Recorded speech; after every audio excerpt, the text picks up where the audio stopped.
Buenas tardes a todos, bienvenidos. Les agradecemos por estar presentes en esta charla. Esta charla, que se titula Salud y Educación en la Segunda Ola, está organizada por el Termómetro Socialista y por la Corriente Nacional Docente Conti Santoro de Razón y Revolución. La temática tiene que ver justamente con la necesidad de terminar con la presencialidad en las escuelas en el medio de esta terrible segunda ola del COVID. Quienes van a participar en la charla son Romina De Luca, investigadora del CONICET, docente, integrante de la Corriente Nacional Docente Conti Santoro. Ricardo Maldonado, trabajador de la salud, integrante de la Comisión Gremial de Salud y del Sindicato de Trabajadores Municipales de Vicente López, director del Termómetro Socialista, y tenemos la participación especial del doctor Oscar Atienzo, médico, magíster en salud pública y docente de la Universidad Nacional de Córdoba, al que le agradecemos muchísimo su participación. Como cuestiones técnicas, les contamos que la charla va a quedar grabada para que la puedan compartir, para que la puedan ver tanto acá en Facebook como en YouTube, y que en el chat de Facebook pueden dejarnos las preguntas y consultas para que al final de la participación de los oradores las podamos compartir y ellos las puedan responder. Cualquier comentario, lo que nos quieran contar o alguna pregunta específica para alguno de los tres, las dejan ahí y al final de la exposición las compartimos. Comienza la charla Romina De Luca.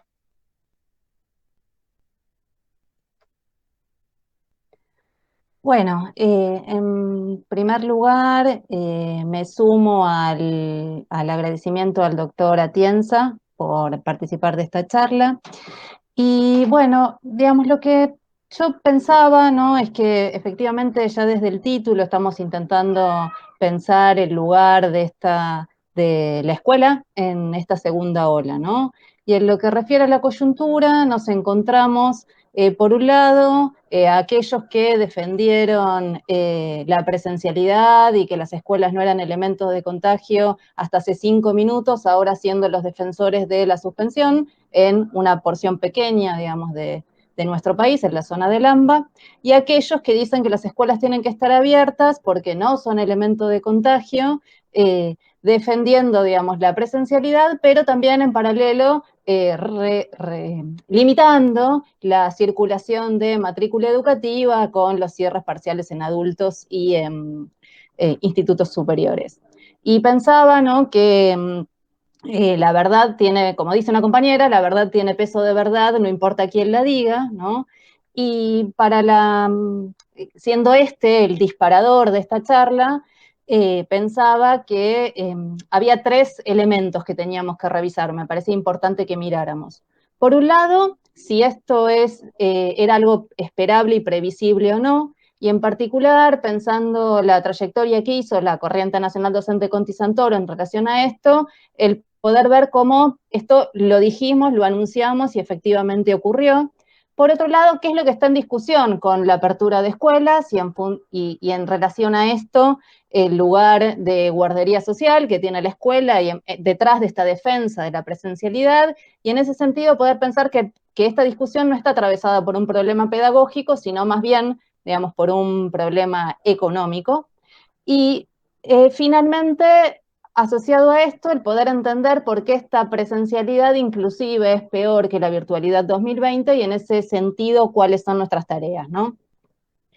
Entonces, lo primero que me parecía importante señalar en este primer eje tiene que ver con esto de, lo dijimos, ¿no? Y yo al organizar la charla repasaba un poco las posiciones que venimos sosteniendo ya desde el mes de abril como Corriente Nacional Docente Conti Santoro, y en ese momento, digamos, ya en un texto que se llamaba La batalla por la educación de nuestros niños, ¿no? Decíamos, bueno, en realidad lo que está detrás de esta discusión no tiene que ver, digamos, con colocar detrás de esta suspensión y, digamos, a colocar a la educación en mejores condiciones, sino más bien, digamos, en salvar la acumulación de capital. Y este texto, que es de mediados de abril, un poquito antes, en realidad ya estaba preanunciando qué pasaba detrás de ese anuncio, de las aperturas parciales digamos, de lo que había sido la cuarentena estricta en un primer momento, ¿no? Y ahí ya advertíamos sobre cómo la escuela es colocada era colocada como un espacio que garantice la contención social, lo educativo podía esperar, y esto se veía detrás de, bueno, que la suspensión, digamos, de la discusión del problema pedagógico, del pensar que esa educación remota se garantizaba en las condiciones en las cuales se garantice, digamos, sin que el Estado garantizara ningún recurso, ni técnico, ni humano, ni material, para mejorar este proceso. Y por otro lado, digamos, aquí también ya advertíamos sobre el peligro de la circulación de la población, ¿no? En tanto y en cuanto la escuela, como garante de la contención social, se tenía que limitar a distribuir los bolsones alimentarios, y esto implicaba la circulación de docentes y de familias, y decíamos, bueno, esto, digamos, es algo evitable que los expone al contagio, ¿no? Pero claramente esta discusión detrás de cuáles son los efectos de la presencialidad o de la apertura en un contexto de pandemia, ya en el mes de junio también, digamos, ahí con el primer semáforo epidemiológico, esto, digamos, era una discusión que empezaba a emerger con mucha más fuerza, y ahí lo que ya advertíamos era, bueno, que en tanto y en cuanto se pensara la movilización de personas vinculada al sistema educativo en condiciones epidemiológicas de una pandemia, esto podía, digamos, provocar y provocaría seguramente un genocidio educativo, ¿no? Y por eso, una de las consignas que ya sosteníamos en este primer momento era el no a la vuelta a las aulas, ¿no? No a la vuelta a las aulas en condiciones de pandemia. Claro está, ya en octubre, acá sí, digamos, más fuertemente, se inicia en Argentina este proceso de aperturas de escuelas para actividades de revinculación, ¿no? En paralelo a el inicio después el doctor seguramente nos dirá, digamos, de lo que si era la primera ola, digamos, esta que transitábamos en octubre, pero con un contexto de condiciones epidemiológicas de 14.000 casos, bueno, efectivamente ahí, digamos, empezábamos a discutir que este proceso de la llamada revinculación, en realidad, mirando la evidencia internacional, viendo que habían hecho otros países con los cierres de escuelas, cómo las escuelas actuaban como foco de propagación en tanto y en cuanto no estuviera controlada la pandemia a nivel comunitario, bueno, decíamos, estamos en el escenario de un crimen social, y esta categoría ya la marcábamos en el mes de octubre, es decir, digamos, de muertes que son evitables y que en realidad se producen por la misma dinámica del funcionamiento del sistema social, ¿no? A saber, poder ver cuál era el interés que estaba detrás de esta apertura, ¿no? En esto que yo antes decía de si es la pedagogía o es la economía, ¿no? Y en este punto señalábamos también, digamos, cuál era la precondición para esa presencialidad. Bueno, claro está, digamos, eh, el evaluar las condiciones epidemiológicas, pero por otro lado, digamos, la vacunación, ¿no? Si no queremos la vacunación masiva de la población, en tanto y en cuanto estaban desarrollando las distintas vacunas, si no queremos avanzar en una estrategia lo Bolsonaro. Bueno, abrimos y que pase lo que tenga que pasar, ¿no? Pero precisamente lo que advertíamos allí era el interés que estaba detrás de esta apertura de escuelas, que son las necesidades de la economía. ¿Por qué? Porque a medida que a lo largo de todo ese proceso se iban librando actividades, bueno, efectivamente lo que está en discusión es, ¿no? ¿Cuál es ese lugar de la escuela como espacio de guardería social si necesitamos que las familias salgan a trabajar? Y pensaba, como esto solo una semana atrás lo puso de relieve Horacio Rodríguez Larreta, cuando es el domingo, ¿no? En esta discusión en torno a la suspensión y, digamos, el fuego cruzado en torno a la justicia de si cerrar o no las escuelas, dijo, uno de los argumentos que sostuvo es, bueno, ¿quién va a cuidar a los chicos si las escuelas están cerradas? ¿No? Inclusive, no voy a abrir esta ventana, pero hasta con un discurso pseudo feminista diciendo las mujeres que trabajan y se desarrollan y entonces ahora las obligamos a cuidar a sus niños, ¿no? Lo dejo para no irme por por otro lugar, pero digamos, efectivamente lo que estaba detrás desde el inicio de este proceso de apertura tiene que ver con la necesidad de las escuelas como espacio de guardería social a medida que se habilitan el resto de las actividades, ¿no? Y ya en este momento, o sea, y estamos hablando de octubre del 2020, advertíamos también sobre cómo la burocracia sindical docente se había alineado detrás de la presencialidad, ¿no? Primero con las actividades de revinculación y luego, digamos, en la defensa de ese semáforo epidemiológico. En este punto, ¿no? Algo que señalábamos y que me parece importante plantear, ¿no? Tiene que ver con, bueno, digamos, en un contexto en el cual la pandemia no ha sido controlada sin vacunación masiva de la población, que no es una vacunación corporativa, es decir, no estamos discutiendo si a los docentes hay que vacunarlos o no y si tenía que ser un grupo estratégico más, sino que en realidad la pandemia va a seguir propagándose si no se avanza en un proceso de vacunación masiva, ¿no? Advertíamos que, bueno, efectivamente acá el tiempo, ¿sí? El tiempo es oro. Y señalo este recorrido, ¿sí? Para poder mostrar y ver que efectivamente, digamos, yo pensaba que habíamos llegado a conclusiones parecidas a las cuales el doctor Atienza advirtió desde otra, digamos, desde otra rama, digamos, del conocimiento, pero que tiene que ver con efectivamente esto, analizar la realidad tal como es y no atarnos a fórmulas eh, explicativas, digamos, mágicas, y por el contrario, analizar, bueno, cómo se nos presenta la realidad. Entonces, ¿qué advertíamos nosotros? Bueno, movilizar a 12.500.000 estudiantes, 1.458.000 docentes, más las familias que lo llevan en el itinere, no puede ser pensado como si se estuviera habilitando una actividad más por el movimiento de personas que implica el sistema educativo en el tránsito interjurisdiccional, interdepartamental, que además íbamos a concentrar esa gente en, digamos, que por más de que armemos burbujas, en establecimientos durante mucho tiempo, en tiempo cerrado. Entonces, efectivamente, ese conocimiento de la realidad es el cual nos llevó a decir, bueno, a ver, no podemos pensar las escuelas como si fuera una actividad cualquiera más.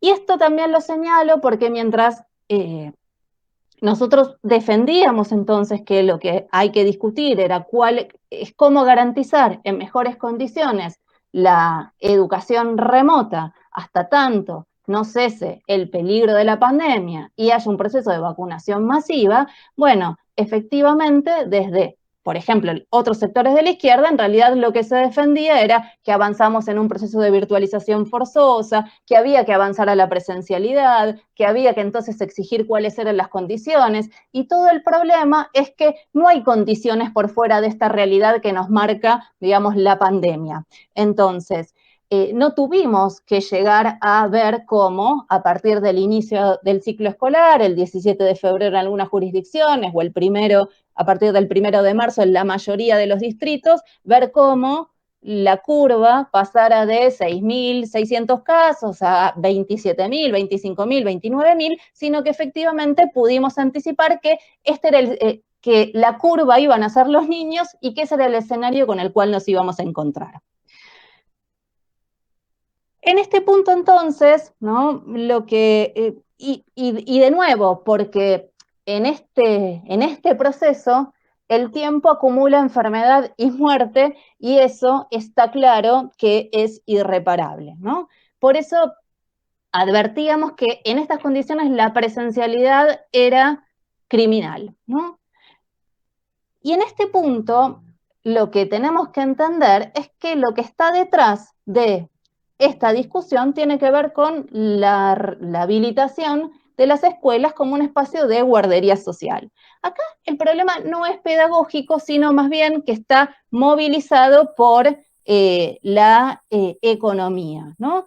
No están preocupados por las condiciones educativas, porque si así lo estuvieran, Bueno, efectivamente, lo que hay que ver es que inclusive esta presencialidad está pensada, ¿sí?, como un esquema bimodal en el cual la presencialidad organiza la virtualidad y la virtualidad se mantiene sin recursos. El mismo gobierno que reconoció que a nivel nacional hay 4.300.000 niñas y niños en este país que no tienen un dispositivo para uso exclusivo escolar, se destinó a repartir 500.000. Reconoció que 350.000 o 400.000 docentes no tenían dispositivos y a cambio les ofreció créditos. Entonces, en este punto, ¿sí?, lo que hay que ver es que inclusive esta presencialidad por el esquema de burbujas lo que implica es, ¿sí?, una reducción de los contenidos, una reducción por lo menos a la mitad o un tercio de los contenidos de una presencialidad que enferma, contagia, enferma, mata y además está supeditada a, digamos, una reducción atroz de los contenidos que se van a desarrollar, que además la virtualidad sigue supeditada a los recursos de cada una de las familias. Entonces, y para ir cerrando, porque la veo a Cecilia y me debe estar haciendo gestos de que tengo que redondear, que estoy en tiempo, ¿no? Bien. ¿Cómo resolver este intríngulis? Bien. Efectivamente, digamos, si nosotros entendemos que la discusión que está detrás de la presencialidad es la defensa no de lo pedagógico, sino de la función de guardería social de la escuela, y que, digamos, nuestra tarea es la defensa primero de la vida y luego de la educación, entonces tenemos que ver que tenemos que intervenir no con fórmulas mágicas, pensando en sí la privatización, la virtualización, sino ver la realidad tal como es. Y la realidad tal como es lo que nos está mostrando es que esta presencialidad no mejora la educación de millones de personas. Por el contrario, las expone a la enfermedad y además, digamos, recorta los contenidos. Hay posibilidades de organizar la educación virtual o remota para mejorar la educación. Esta presencialidad es peor que la virtualidad 2020, que la deja supeditada sin contenidos. Entonces, lo que nosotros tenemos que pensar es cómo, efectivamente, nuestra tarea urgente hoy es, por un lado, en la discusión inicial, la nacionalización de la suspensión de la presencialidad. Y con esto no tenemos que titubear ni un momento. Por otro lado, si vamos a avanzar a la suspensión de la presencialidad y no queremos arrojar a la población a un genocidio educativo, tenemos que pelear por conseguir todo lo necesario para cuidar la vida y garantizar la educación remota. Luchar por subsidios para las familias desocupadas, luchar por subsidios para quienes ejercen tareas de cuidado de estos niños mientras están en educación remota, luchar por designación de cargos docentes para adecuar el trabajo escolar de acuerdo a las demandas de la educación remota, por recursos, por Wi-Fi gratuito para esa población. Porque entonces, si no, vamos a avanzar, ¿sí?, en, como decía antes, en un genocidio educativo, y hoy la batalla sigue siendo, por eso que dijimos en abril del 2020, la batalla por la vida y por la educación de nuestros niños. Y somos nosotros los que tenemos que luchar por eso aquí y ahora. Nada más, muchas gracias.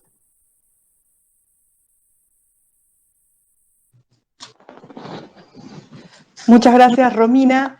Repito, para los que están en el chat y nos están escuchando, antes de que tome la palabra Ricardo, que pueden dejarnos las preguntas, que la charla va a quedar grabada para que la puedan ver y compartir. Y también a raíz de la consulta de una compañera, si alguien quiere dejar el mail o el celular para que nos podamos poner en contacto o para que puedan recibir las diferentes notas y publicaciones que tenemos sobre el tema, también lo pueden hacer en el chat. Y ahora toma la palabra Ricardo. Bueno, buenas tardes. También agradezco a Oscar que haya sumado su participación a este encuentro. Y voy a comenzar hablando del tiempo. Es tan generoso el tiempo que un reloj parado da 2 veces la hora correcta por día. Pero a veces, si uno espera que el error se convierta en acierto en algún momento, el costo es demasiado alto. El tiempo es tan importante que no habría ni olas ni curvas, porque esa línea de abajo de los gráficos es tiempo. Es tan importante el tiempo que es lo que hace que una temperatura promedio de 24 grados en verano, que nos obliga a abrir las ventanas para que corra viento, para que corra aire, se transforma en una temperatura promedio 6 meses después, en julio, y nos obliga a cerrarla y a cortar toda posibilidad de ventilación cruzada. El tiempo también es el alimento de los chantas, como Ginés. Un ministro de salud que puede decir no creí que llegaba tan rápido el virus, o que anuncia que a fines de febrero vamos a tener 10 millones de personas vacunadas cuando no están vacunados ni aún hoy, o que voló por el aire por el tiempo porque se apuró a vacunar a sus amigos en lugar de que esperaran el tiempo que correspondía. El tiempo también es muerte. Por ejemplo, si multiplicamos los 557 muertos de estos últimos días diarios por la cantidad de días hasta que logremos disminuir las condiciones de presencialidad y de circulación y vacunar una cantidad sustantiva de la población. Cada 10 días son 5.000. Empecé hablando del tiempo porque esto explica que de las demandas que levantamos de terminar con la presencialidad ya y de vacunación ya, la palabra ya no es un aditamento secundario, es el punto de disputa. ¿Es ya o es una catástrofe? Ahora tratar de explicar un poco por qué es la demanda es vacunación ya y no importa cómo, y la demanda es terminar la presencialidad y no importa cómo. Desde el punto de vista de las vacunas, la complejidad de las cadenas de valor no es lo mismo que teníamos pensado o visto 50 años atrás. Hoy lo que se contrata y subcontrata en una tarea tan sofisticada como la producción de fármacos y fármacos de vanguardia son partes sustantivas y muy complejas de la producción. No es la vigilancia, la limpieza y la provisión del catering.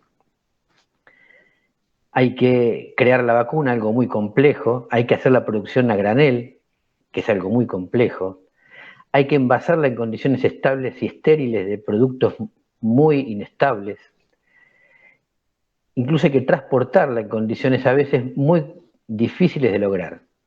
Finalmente, cuando esto llega a nosotros y nos dan el pinchazo que apenas sentimos y nos parece que es algo muy simple, también es muy complejo la evolución de las agujas con las que nos vacunan. Esta fragmentación en eslabones complejos abarca la geografía. Y para lograr esto, el tiempo también es esencial. Por ejemplo, desde que empezó la pandemia, Trump insistió, presionó, puso plata para que la vacuna llegara a estar disponible antes de la elección. Esto le hubiera hecho ganar la elección. No cabe duda porque aún sin haberlo logrado, estuvo ahí. De haber logrado que la vacuna estuviera disponible y empezar la vacunación en el mes de octubre, un mínimo margen de votos que corriera para su lado hubiera hecho ganar la elección. El tiempo es tan importante que aún la poderosa industria de la salud norteamericana no estaba en condiciones de resolver un montón de cuestiones no tan sofisticadas como los respiradores, las gasas, los barbijos, y un montón de noticias en el mes de abril, mayo, junio de cómo los yanquis iban a los aeropuertos de China y compraban aviones en el aeropuerto, aviones que iban destinados a otro país y le compraban la carga y se la llevaban. ¿Por qué? Porque reconvertir algún sector industrial lleva su tiempo. Finalmente Trump perdió la elección y Estados Unidos tuvo una catástrofe sanitaria porque Cronos es más poderoso que Estados Unidos. De manera que ni Argentina ni Estados Unidos estaban en condiciones de fabricar la vacuna en agosto del 2020 y probablemente los dos estén en condiciones de fabricarla en agosto del 2022. El problema es que va a pasar en el 2021. Y ahí vemos que nuestro país está sumido en una catástrofe, en gran parte por haber hecho casi todo mal. El Brasil de Bolsonaro, por ejemplo, el Brasil de Bolsonaro, que es el ejemplo para todo el mundo de lo que se hace mal, ha hecho cosas mejores que Argentina.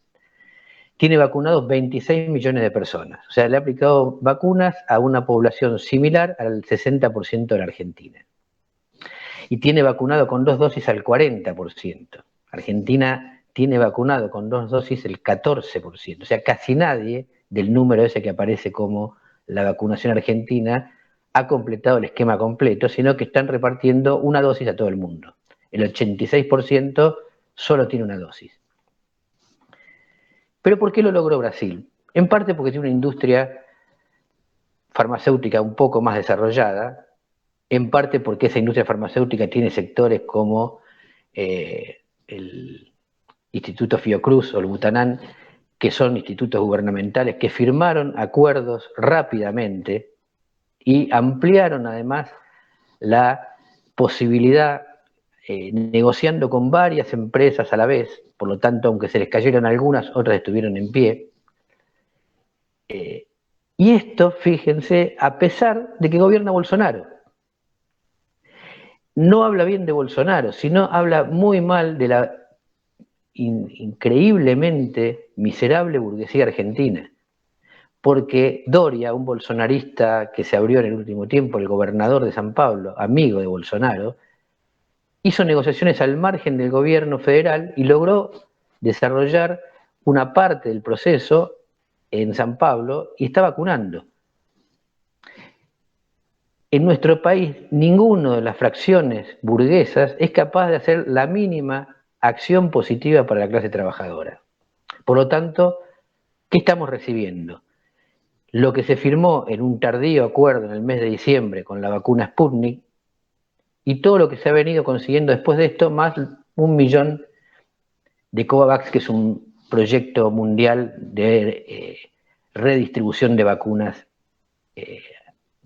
centralizada. Bien, ¿y qué es lo que se levanta como conquistas soberanas y patrióticas, que es realmente lo más problemático de todo esto?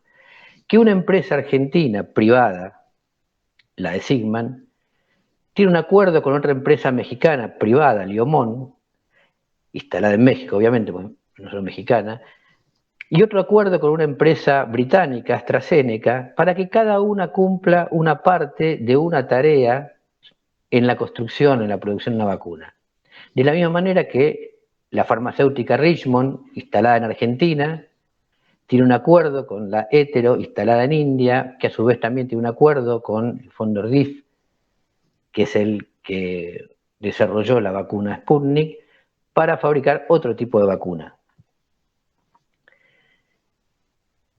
Cada una de estas cadenas produce una vacuna distinta. Cada una de estas cadenas no puede amigarse con la otra porque su propósito no es fabricar vacunas, sino vender vacunas. Y en ese sentido, lo similar las coloca en situación de competir entre ellas, no de ayudar a la salud mundial.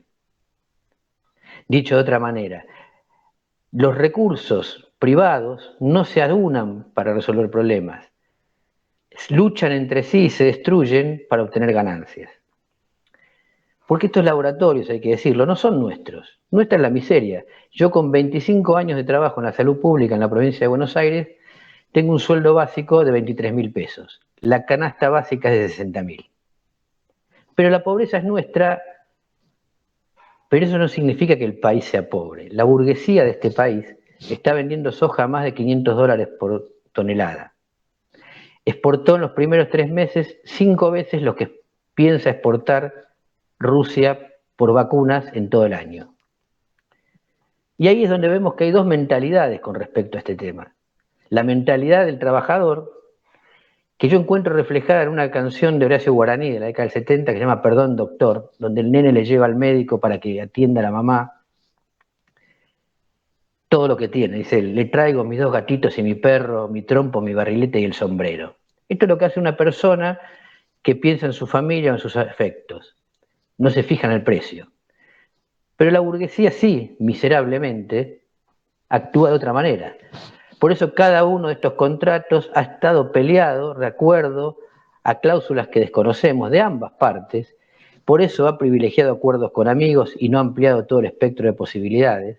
Y por eso ahora nos convoca a esperar que cada una de las 2 cadenas de producción que tienen algún asiento en Argentina, una parte, termine de realizar la vacuna en las condiciones que les sea favorable para que nos vacunemos, quizá cuando para el tiempo que tenemos disponible sea demasiado tarde.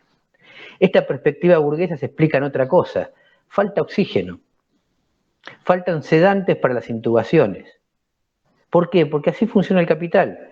¿Quién no podía prever que como el tiempo es cíclico y el invierno iba a volver y la ola iba a volver, y íbamos a tener que atender personas, había que invertir y producir más oxígeno, y había que invertir y producir más sedantes, y había que invertir y poner plata en los salarios y en la formación de intensivistas. Cualquiera menos el capital, que no piensa sino a través de la ganancia. Entonces no se trata ahora de decir que queremos que la vacuna sea hecha en Argentina o que no salga Argentina. Es una tontería, es la soberanía del tonto. Prefiere morirse con una bandera argentina, y los trabajadores lo que tenemos que defender es la vida. La vida hoy implica cerrar los colegios y seguir dando clases de manera virtual y comprar o conseguir las vacunas a como dé lugar. No es el momento de ahorrar. Lamentablemente, este no es el mundo que todos pensamos en el que vivimos. Creemos que el mundo debería o funcionaría de manera racional y organizada, que las cosas están pensadas para solucionar problemas, no para obtener ganancias. Bien, eso lo hacen Sigman y Figueras al interior de sus empresas. Ahí todo es racional porque tiene un objetivo que es la ganancia, pero el país funciona de manera opuesta. Nosotros, si queremos una sociedad que funcione resolviendo problemas, tenemos que primero conseguirla. Pero acá viene el problema del carro y el caballo. Para conseguir esto que nos proponemos, tenemos que estar vivos.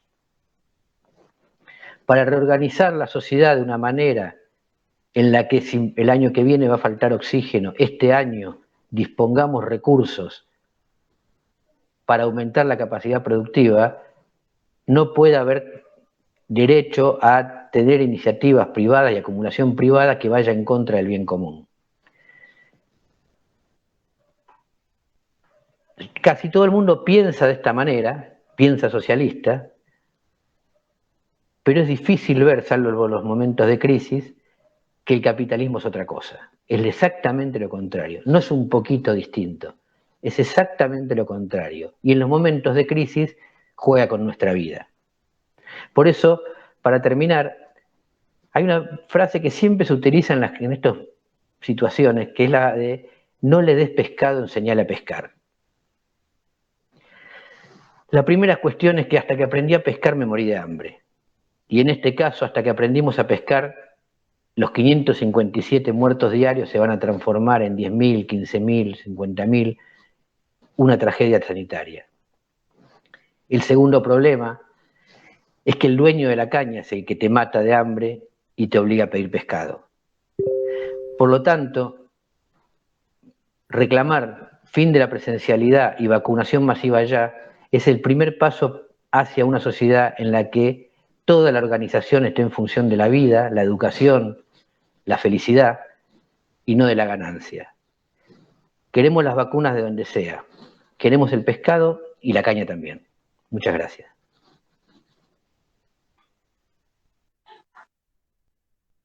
Gracias, Ricardo. Bueno, a continuación vamos a escuchar al doctor Oscar Atienza. Ahí en el chat veía que están con muchas ansias esperándolo. Y les vuelvo a repetir que si tienen dudas, las escriban en el chat, así al final podemos compartir las preguntas. Gracias. Bueno, hola, ¿qué tal? ¿Cómo están? Buenas tardes. La verdad es que es un placer poder estar charlando con ustedes. Excelente, Romina, Ricardo, gracias, María Cecilia. La verdad es que nunca preparo para un conversatorio como estos un tema. Digo, siempre lo voy armando en el momento con la realidad del momento, porque es tan dinámica esta pandemia, tiene formas tan particulares de avanzar, que nos va cambiando la realidad día a día, hora a hora, lo que marca un poco la dificultad que está teniendo el mundo para poder, de algún modo racional, poder empezar a tomar el control de la pandemia. Y empezamos a ver un modelo mundial que está fracasando, digo, uno lo ve que está fracasando, que fracasa constantemente, que vuelven a repetir reiteradamente los mismos errores buscando tener distintos resultados. Entonces, a partir de allí es que llega algún momento en el que uno está difónico, ya no tiene más voz para poder seguir hablando y tratando de explicarle a la gente que lo que estamos haciendo es una locura. Ya saben todo, hago muchísimas entrevistas por día. Hubo una que fue muy interesante el día martes, que me preguntaba un periodista, lo voy a nombrar, Pepe Gil Vidal, porque me parece que fue una pregunta central que hizo. Dice, ¿estamos manejando bien esta pandemia? ¿La gente que sabe de pandemias está manejando esta pandemia a nivel mundial? Y mi respuesta fue no. La gente que realmente sabe de pandemia no está manejando las pandemias, por eso los resultados que estamos teniendo a nivel mundial. Están todos los epidemiólogos haciendo de youtuber o en los Twitter o en los Facebook tratando de frenar esta locura y de algún modo el seguimiento de estas pandemias lo están llevando adelante gente que no está preparada para manejar pandemia. Digo, y creo que dio incluso el título de la nota era algo así como que hay que cambiar las unidades de acción para lograr resultados distintos. Porque yo hablo con los epidemiólogos, me cruzo opiniones con epidemiólogos de Estados Unidos, de Israel, de Francia, de Inglaterra, y todos acordamos que no nos están prestando atención, no nos escuchan. Y en la epidemiología hay 2 o 3 conceptos que son básicos, muy simples. Y acá creo que el error ha sido empezar a tratar la enfermedad y no la pandemia. Acá estamos viendo cómo hacemos para tratar al enfermo de coronavirus y no levantamos la mirada y miramos lo que está pasando con la pandemia. Entonces, a partir de allí hay dinámicas que no tienen fijada su orden de prioridad, su prioridad en el manejo de la pandemia. En una pandemia, cuando uno maneja una pandemia, hay tres componentes básicos que tenemos que tener. Voy a ir anotando porque si no después hay temas que son muy importantes y no quiero que se me escapen. Cuando uno maneja una pandemia hay tres ejes. El virus, la sociedad y la política. Lo que estamos haciendo en el mundo y en la Argentina más todavía, es dedicarnos solamente al virus. Es decir, miramos al virus y vemos el comportamiento del virus. Que ese comportamiento cambia, va cambiando. El mundo y el virus dentro del mundo está provocando mutaciones y cambios en las reglas de juego cada 15 días. Y no la estamos viendo. Y no nos estamos anticipando a eso. Esto es como un juego de ajedrez. Uno tiene que ir viendo por dónde va a ir el virus, qué posibles cambios puede llegar a hacer y no permitirle que realice esos cambios. Es un juego de estrategia basado en algunos conocimientos previos.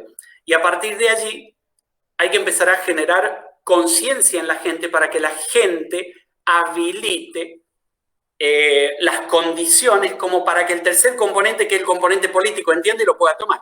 Y aquí en donde estamos en este momento anclados. El virus cambió su comportamiento en el mundo.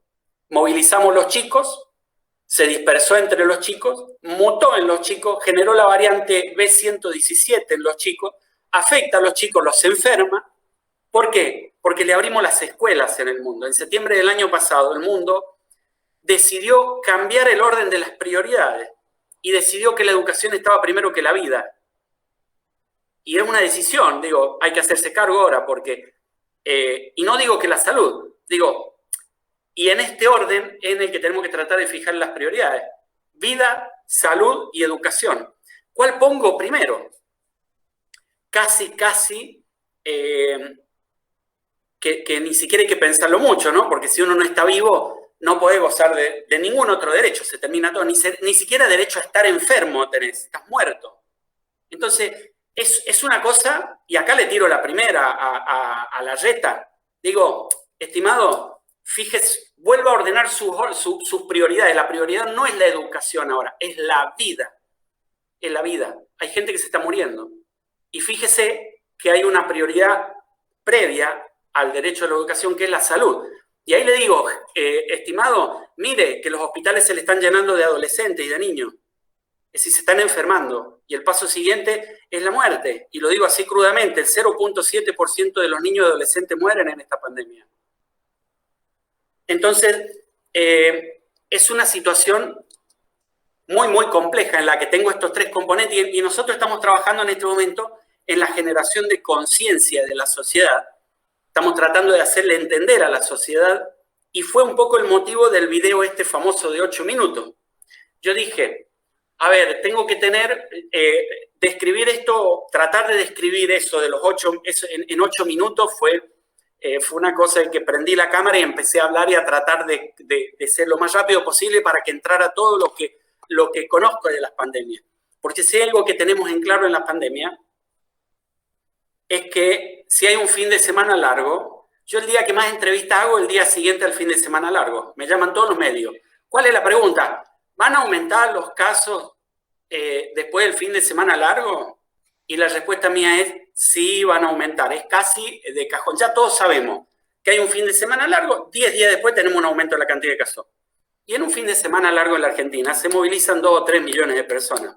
Digo, otra cosa ahí, gente, hay que tener sentido común. Dirigentes, políticos, sentido común.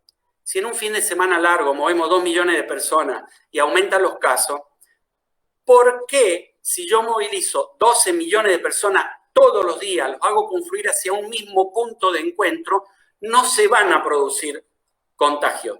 ¿Con qué lógica me dicen que si voy a un bar a tomar un café 40 minutos, voy a un colegio y estoy 4 horas en el mismo aula respirando el mismo aire durante a veces más 5 horas, con 15, 16 personas, no me voy a contagiar? Hasta es de sentido común. Digo, ese nivel de dirigente tenemos en la Argentina. Ni siquiera tiene la capacidad como para hacer un razonamiento lógico y racional de la situación. Y eso es lo que pensamos en la epidemiología. En la epidemiología, en enfermedades pandémicas, uno tiene que reducir la movilidad de la gente. De hecho, lo que más funciona es el bloqueo de las ciudades. Vos tenés una pandemia, inmediatamente te vas a la ciudad, la cerrás todo. No circula nadie. Hay mentes brillantes que decidieron movilizar la escolaridad.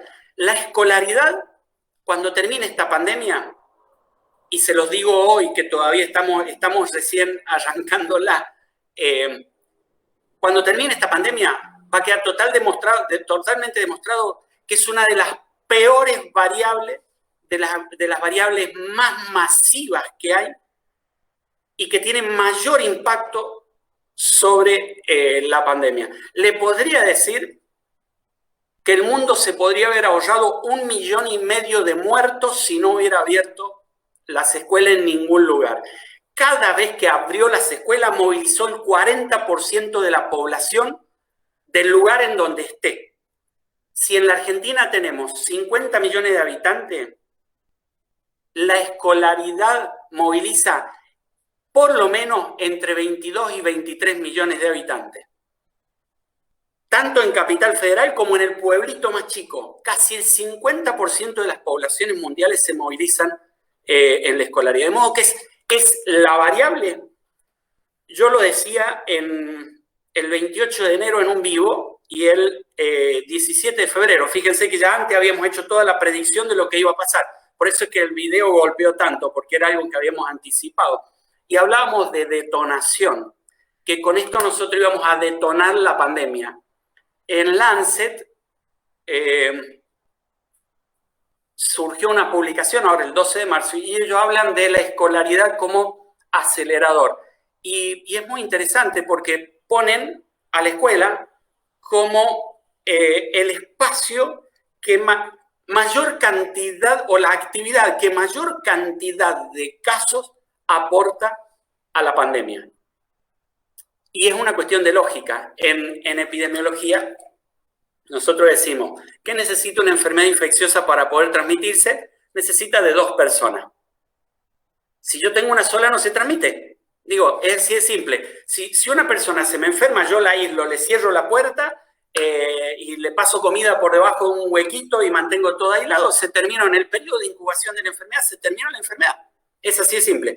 Ahora, si yo a esa persona le permito circular, sale, camina, vamos a encontrar esto, pero es que es lógica, ¿no? Uno lo piensa y dice, es lógica. Ahora, ¿qué pasa si yo movilizo en la Argentina 12 millones de personas? Y bueno, para algunos dirigentes no pasa nada. Las escuelas son los lugares más seguros, ¿sí? Pareciera ser que el virus inteligente adquirió algún grado de destreza y dice, yo solamente voy a contagiar a los que estén en los bares, a los que estén en las fiestas clandestinas, en reuniones sociales, ¿sí? Pero no en las escuelas. Aún nos dicen que es peligroso una reunión social con 10 personas, pero en la escuela, que hay por lo menos 16 porque está el docente más 15 alumnos, eso no es peligroso.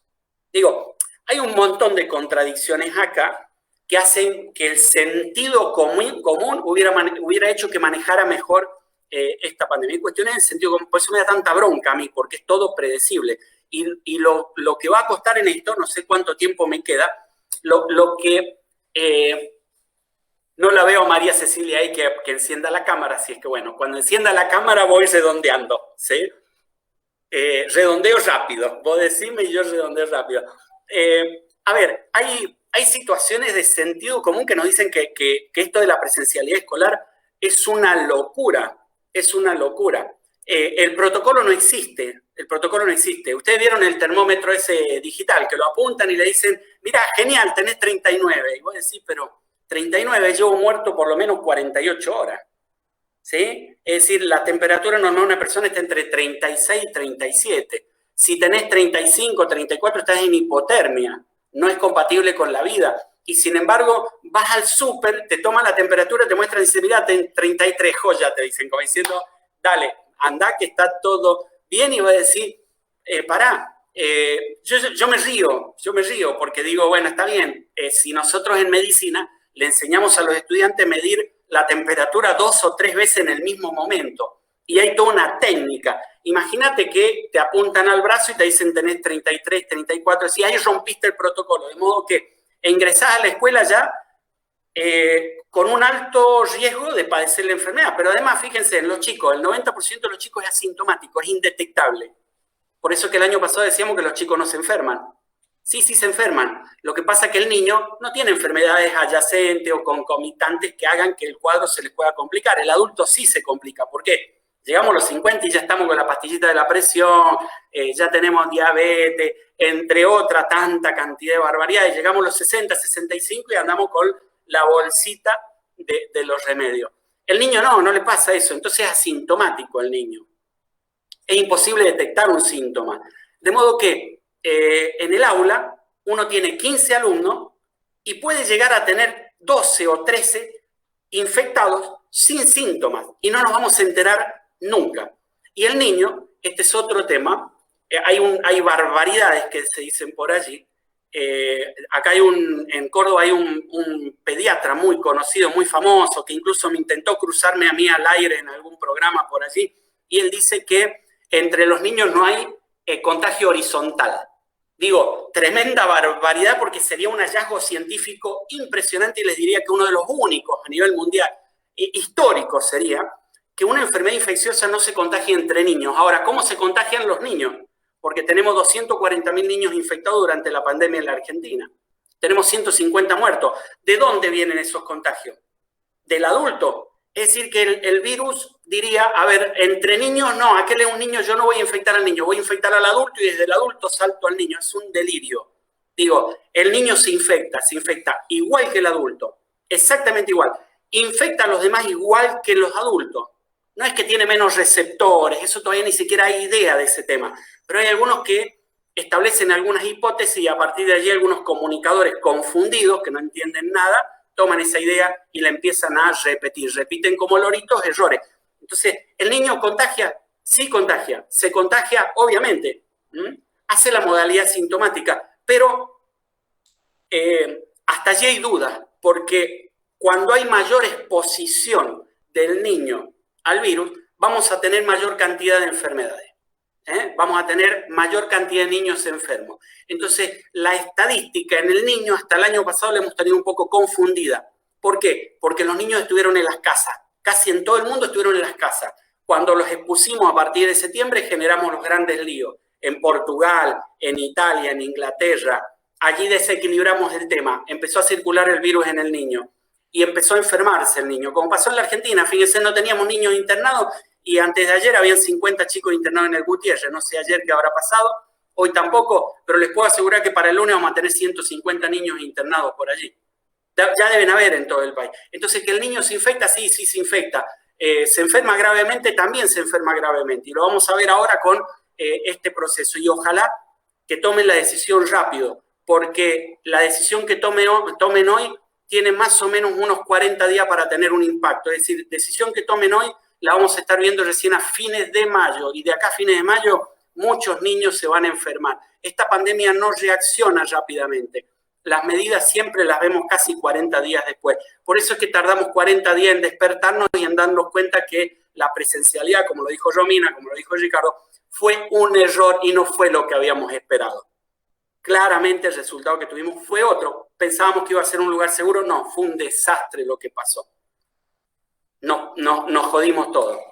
Bueno, dejo algún espacio por allí para algunas preguntas, ¿sí? Así que les agradezco mucho la palabra. Me quedaría hablando horas, pero vamos a responder preguntas. La gente seguramente tiene por ahí algo para preguntar. Así que muchas gracias, Romina. Clarísimo lo tuyo. Ricardo, María Cecilia, muchas gracias.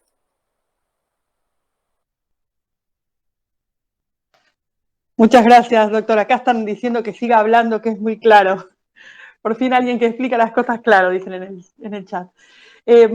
Voy comentando algunas de las preguntas. Algunas se hicieron al principio de la charla, tal vez sintieron que estaban respondidas, pero bueno, para retomarlas.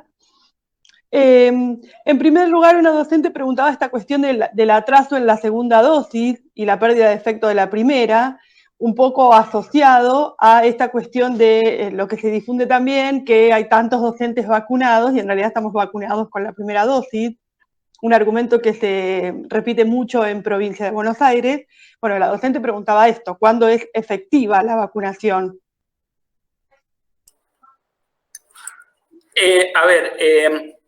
La vacuna que se está usando con los docentes es la vacuna de Sinopharm, es la vacuna china. En la vacuna esa sabemos que la segunda dosis tiene una efectividad del 80%. No sabemos qué pasa con la primera dosis. No hay estudios que digan qué efectividad tiene con la primera dosis, de modo que allí hay algunas dudas. Si yo les tuviera que comentar o explicar en base a cómo está hecha la vacuna, está hecha con virus vivos muertos, digamos. Se hace a partir de virus muertos. Esa vacuna debería estar generando con la primera dosis una muy buena reacción y generar anticuerpos. Pero la verdad es que no hay resultados, es decir, que son todas suposiciones. De modo que tenemos que esperar a la segunda dosis para tener ese 80% de cobertura. Y allí hay otro problema, en la distancia entre la primera y segunda dosis. Entre 30 y 60 días estamos bien. Creo que ahí debería ser el momento en el que se debería aplicar. Creo que en algunos casos puede llegar hasta 90 días o está llegando hasta 90 días. En este momento acaba de llegar un embarque, creo, y van a usarlo para aplicar segundas dosis, porque como no hay resultados, no van a jugar con ese tema. Es decir, lo pueden dilatar hasta 2 meses, no más que eso, y estarían dentro de los marcos científicos que podrían llegar a decir que estarían cubiertos. Pero hay muchas dudas ahí. Si no se aplica la segunda dosis, ¿qué pasa? No hay estudios sobre esa vacuna. Las otras dos vacunas, AstraZeneca y Sputnik, sí. Con la primera dosis a 15 días ya tenemos un 70% de efectividad. Sinopharm no se sabe.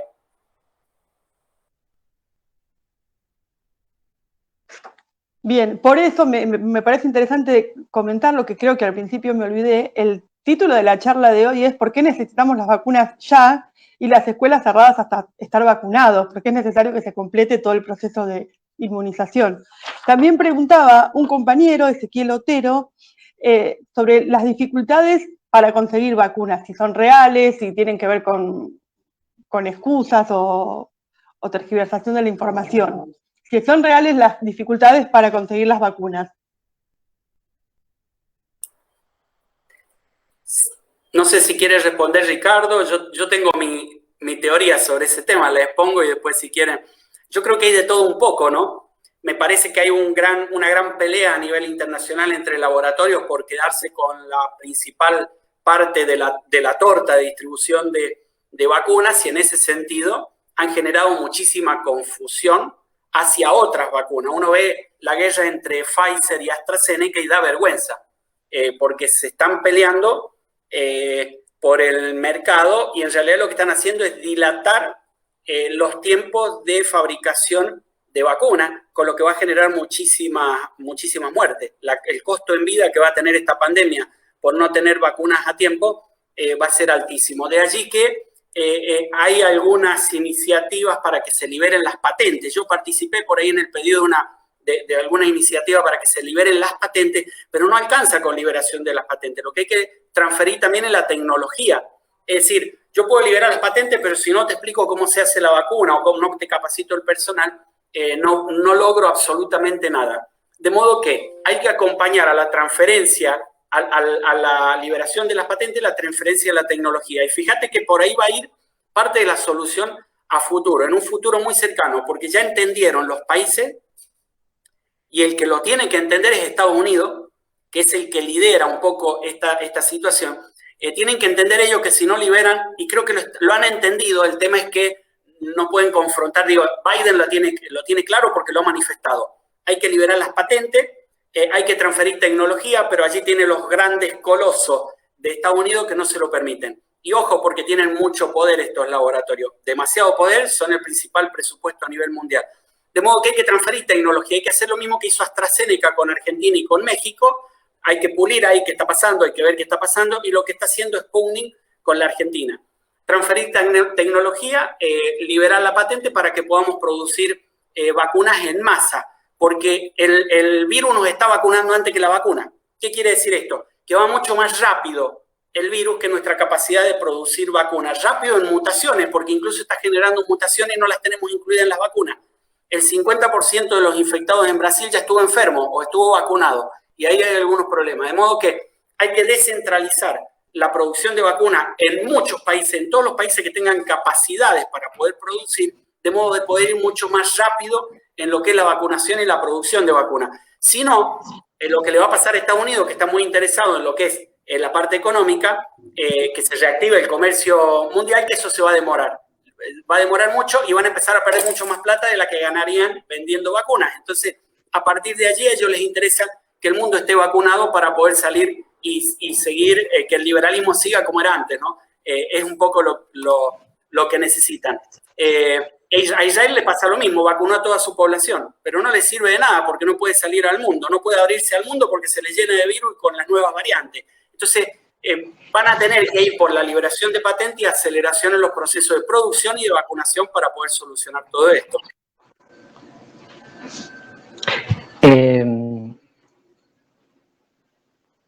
Dos cosas con respecto al... No sé si se me escucha. Con respecto a las vacunas y su liberación y su posibilidad de conseguirla.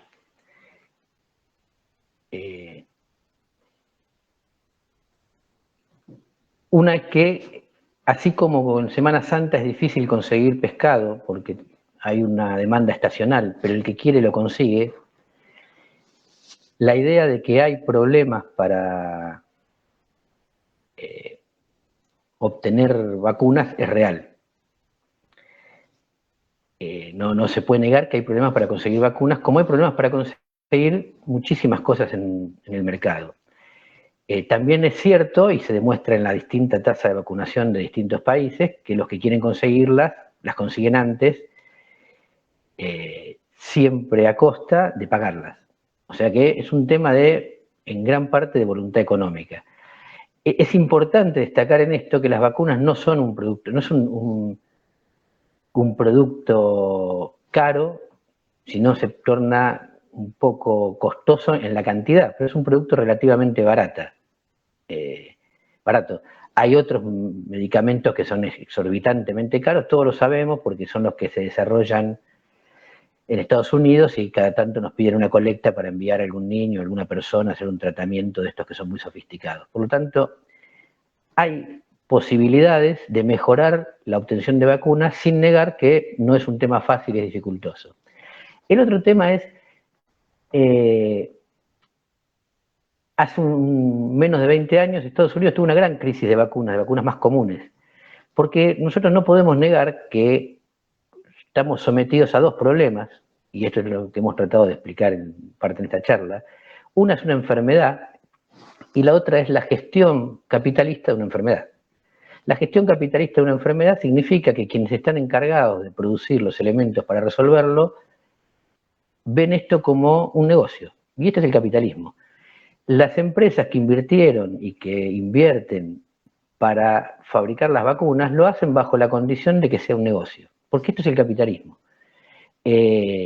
Cuando se ve amenazado esto, por ejemplo, cuando los fabricantes de vacunas tradicionales tenían juicios en contra por probables efectos secundarios o efectos contrarios al vacunar masivamente poblaciones de miles, de centenares de millones como los niños estadounidenses, fueron y dijeron, no vacunamos más, no fabricamos más vacunas, y nosotros nos va muy bien fabricando Viagra y Botox, con gente que quiere tenerla parada durante mucho tiempo y que no se le noten las arrugas, con eso vivimos.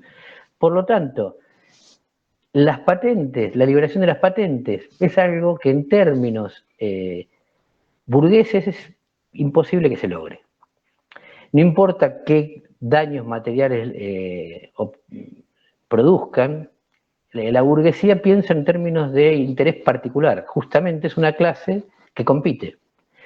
Entonces, si uno ve, hay dos reformas importantes del sistema de la FDA en los últimos 70 años, la del año 62 y la del año 89.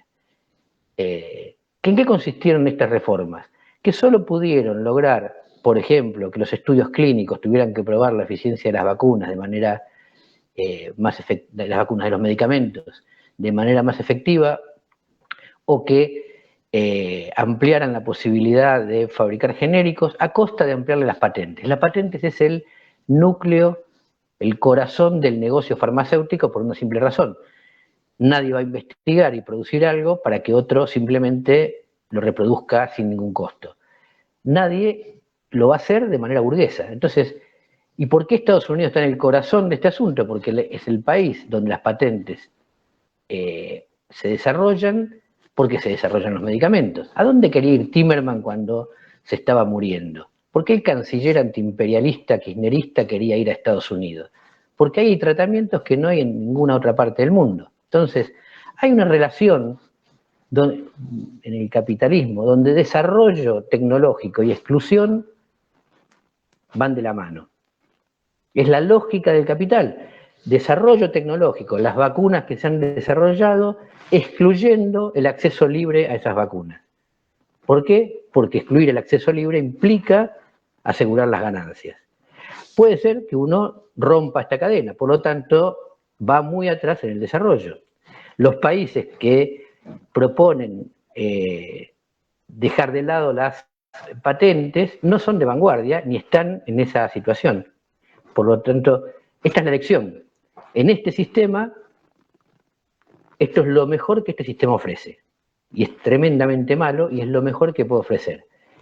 Si queremos vacunas para todos, ciencia para todos, tenemos que luchar porque la ganancia no sea el norte que oriente a la sociedad, sino el bienestar.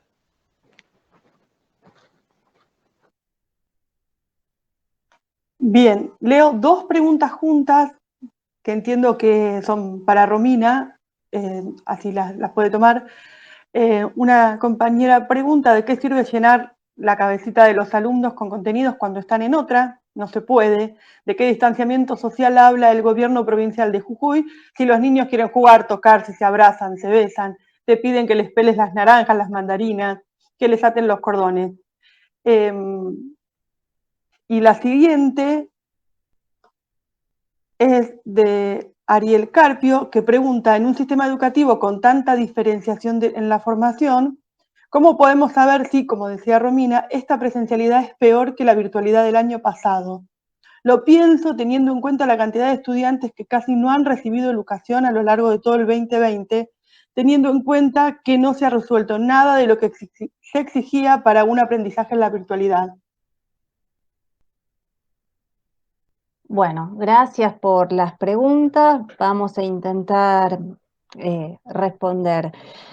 A ver, como decía la compañera jujeña, los ejemplos que daba muestran claramente ese lugar en el cual se ha convertido la escuela para amplias fracciones de la población, que es ese lugar no organizado por lo pedagógico, sino por la contención, ¿no? Si lo pienso en, bueno, ¿les importa o no les importa efectivamente cuál es el contenido que finalmente van a tener en su cabecita?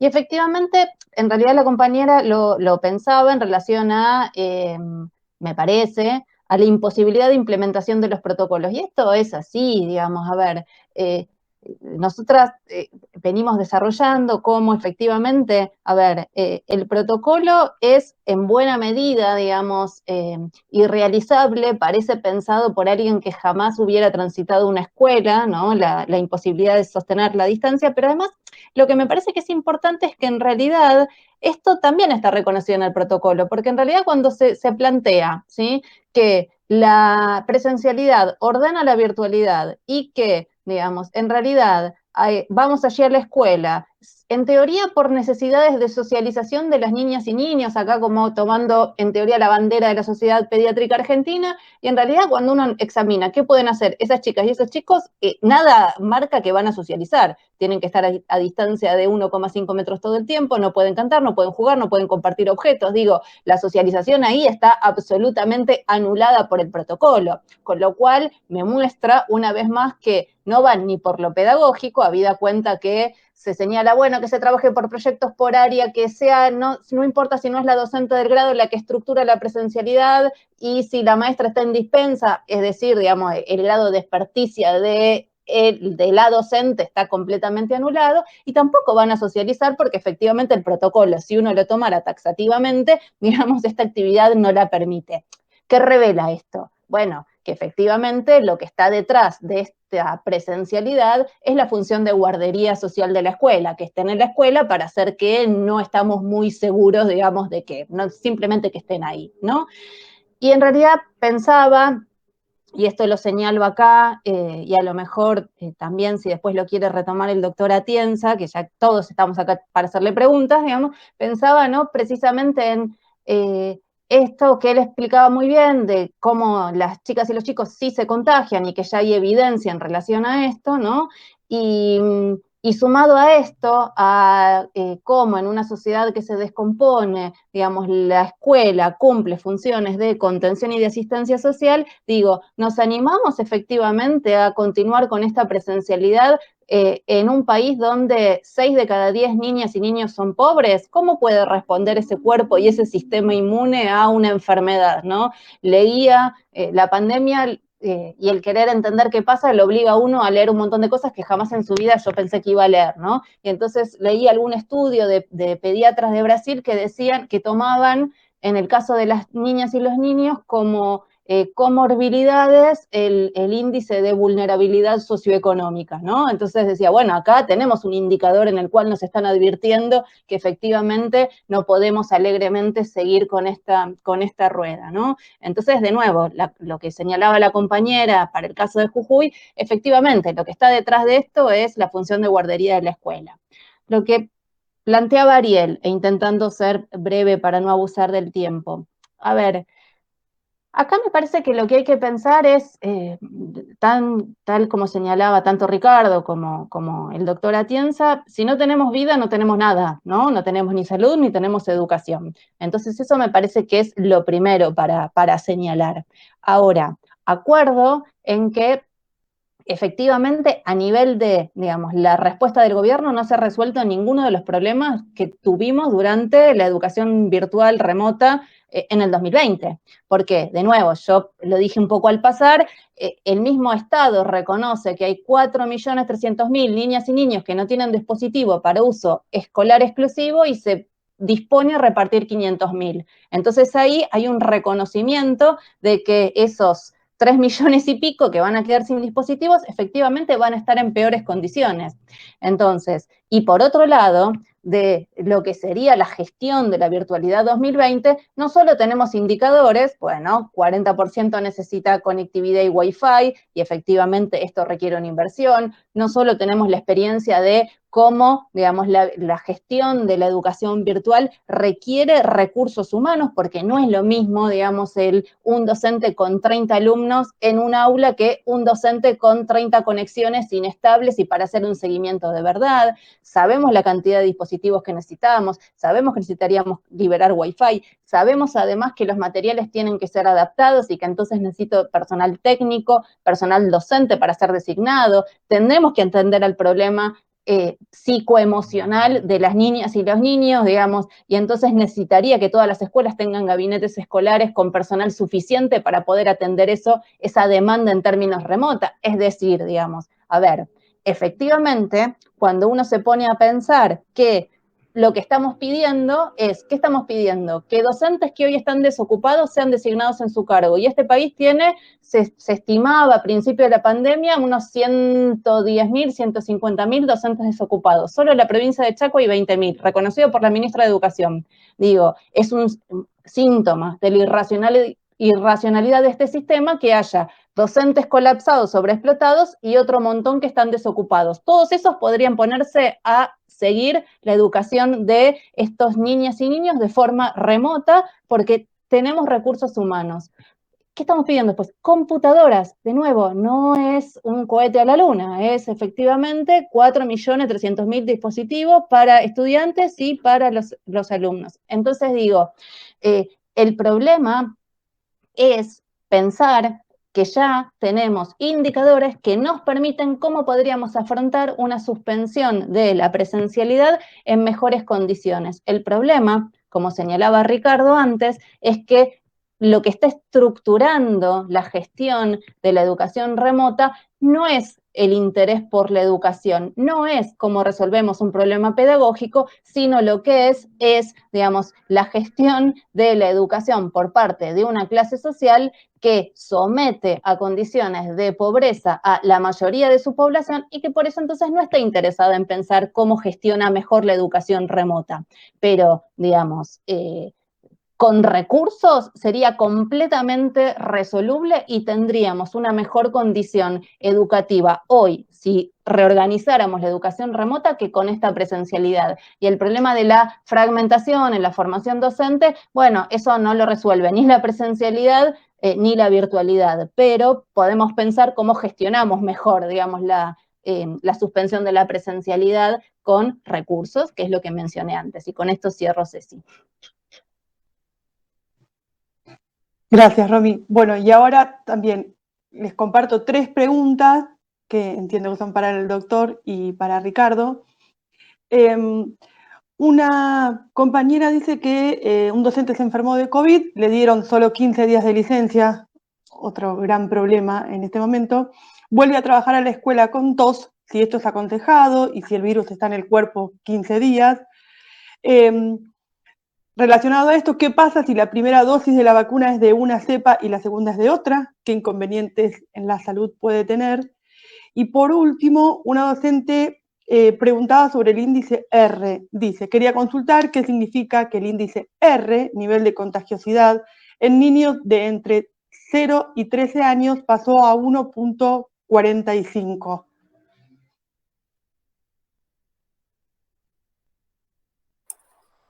Bien.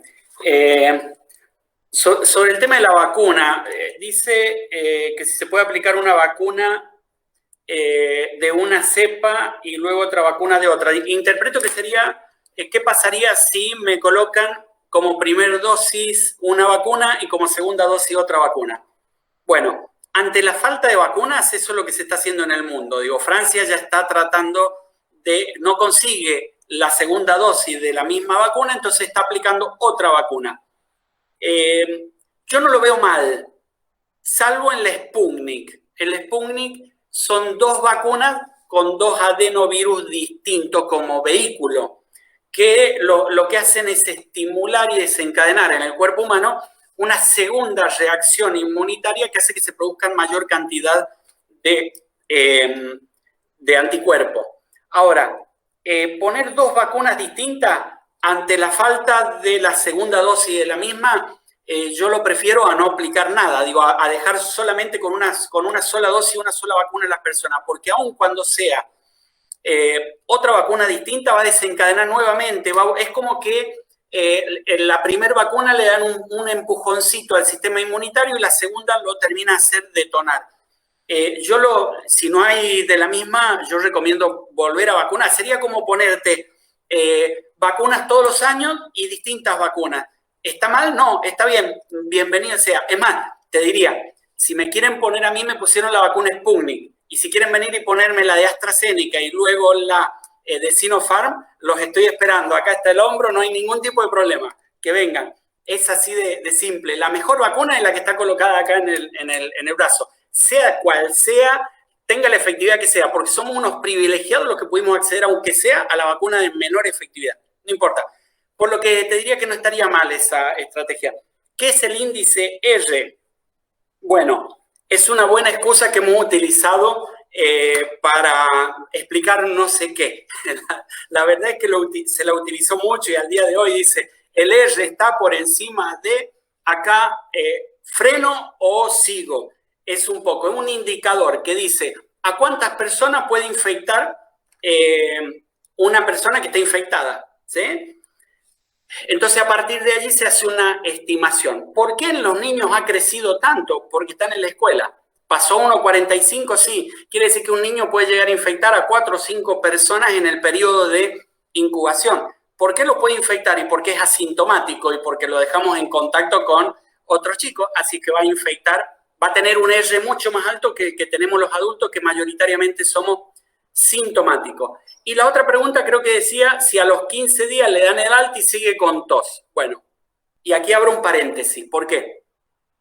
La tos, siempre que tenemos algún problema relacionado con la tos persiste mucho tiempo después de que ya no tengo el virus. Lo que no quiere decir que no tenga el virus. Para saber que no tengo el virus tengo que hacer un hisopado. Porque la tos queda mucho tiempo, incluso 2 o 3 meses después de haber tenido una infección con cualquier germen en los pulmones, el pulmón se sigue regenerando. Durante todo ese tiempo estamos con una tos, queda una tos como crónica durante mucho tiempo. Así que no es un síntoma que yo pudiera utilizar para decir ¿se curó o no se curó? A la persona, si sigue con tos a los 15 días, yo les recomiendo que le hagan un hisopado nuevamente para ver si tiene o no tiene el virus. Cualquiera de los otros síntomas, si me dice que a los 15 días sigue con moco, por ejemplo, con moco o con fiebre, le digo todavía sigue teniendo el virus. Porque el periodo de incubación del virus, acuérdense que lo dije, va 14 días más menos 7. ¿Qué quiere decir? Que hay un rango entre 7 y 21 días en el que yo puedo tener el virus y se elige el 14 como día de referencia. Pero hay gente que está 2 meses internada en terapia intensiva y sigue teniendo el virus, así que claramente el virus puede estar en un cuerpo mucho más tiempo. Y el síntoma nos dice que el virus está presente. Si siguen con síntomas, salvo la tos, si siguen con síntomas, siguen teniendo el virus, así que no es conveniente volver a trabajar.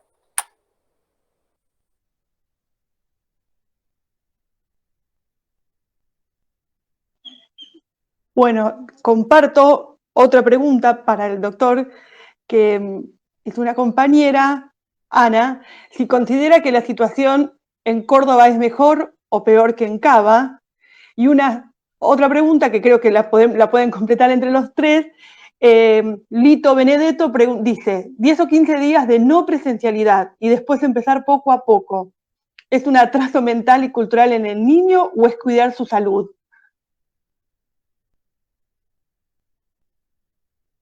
La segunda se la dejo ahí a Romina, me parece que ella en eso es mucho más especialista que yo. Me perdí la primera pregunta. ¿Cuál era? Que creo que sí la puedo colaborar yo. Preguntaban si la situación en Córdoba es peor o igual que en Cava o mejor. Se los anticipé a ustedes antes de salir al vivo, ¿no? El 25% de los internados en terapia intensiva de todo el país están en Córdoba. En Córdoba, para que se den una idea, en Córdoba tenemos 1.124 personas internadas en terapia intensiva, se duplicó en los últimos 25 días. En el país hay 3.597. Es decir, que el 24% exactamente de todos los internados en el país están en Córdoba. ¿Qué quiere decir esto? Que Córdoba, y eso es lo que tenemos que tratar de mirar sanitariamente, una provincia, un lugar, una región geográfica del país no puede ser un determinante sanitario, no puede significar un determinante que te ayude a enfermarte. Y hoy ser cordobés aumenta las posibilidades de que estés infectado o, aún peor, que estés internado en la terapia intensiva. Así que sí, Ana Conca, bueno, no, siempre es una seguidora, estamos ahí compartiendo y ella entiende esto, así es que es cordobesa, entiende, igual que Lito. Pero le dejo esa respuesta a Romina, que creo que sabe más que yo en ese tema.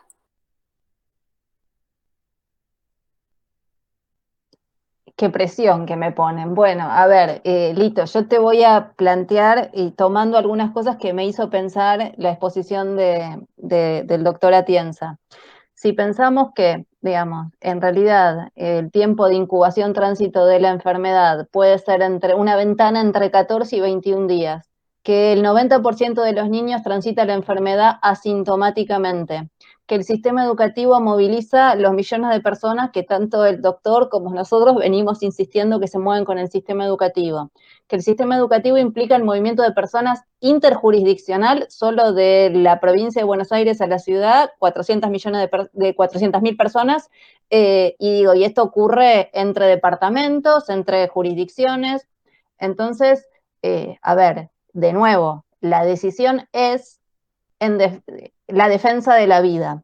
Y en eso yo pensaba que precisamente estamos entrampados pensando que el 1 de mayo vamos a ver los resultados de la suspensión de la presencialidad en Ciudad de Buenos Aires. Y posiblemente, que me ayude el doctor, porque esto sí quiero saberlo, no tenga tenga un impacto muy mínimo, si tiene algún impacto, porque precisamente por la incubación, esto, digamos, hablábamos antes de 40 días para ver los efectos del inicio del ciclo escolar el 1 de marzo en todo el país. Entonces, el problema es que no estamos hablando de que vamos a tener un impacto en 15 días.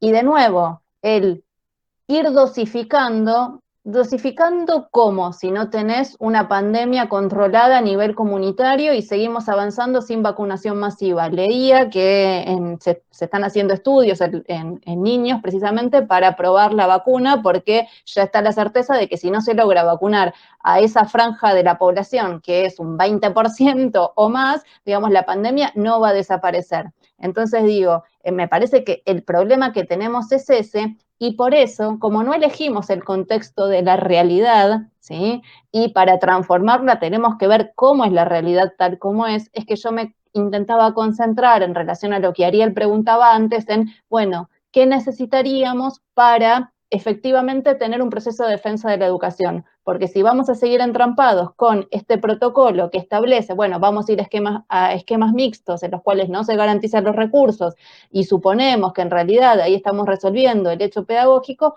bueno, efectivamente esto no ocurre. Entonces, de nuevo, suspensión de la presencialidad para defensa de la vida y dotación de todos los recursos necesarios, desde subsidios a las familias, recursos materiales, para poder garantizar verdaderamente una continuidad.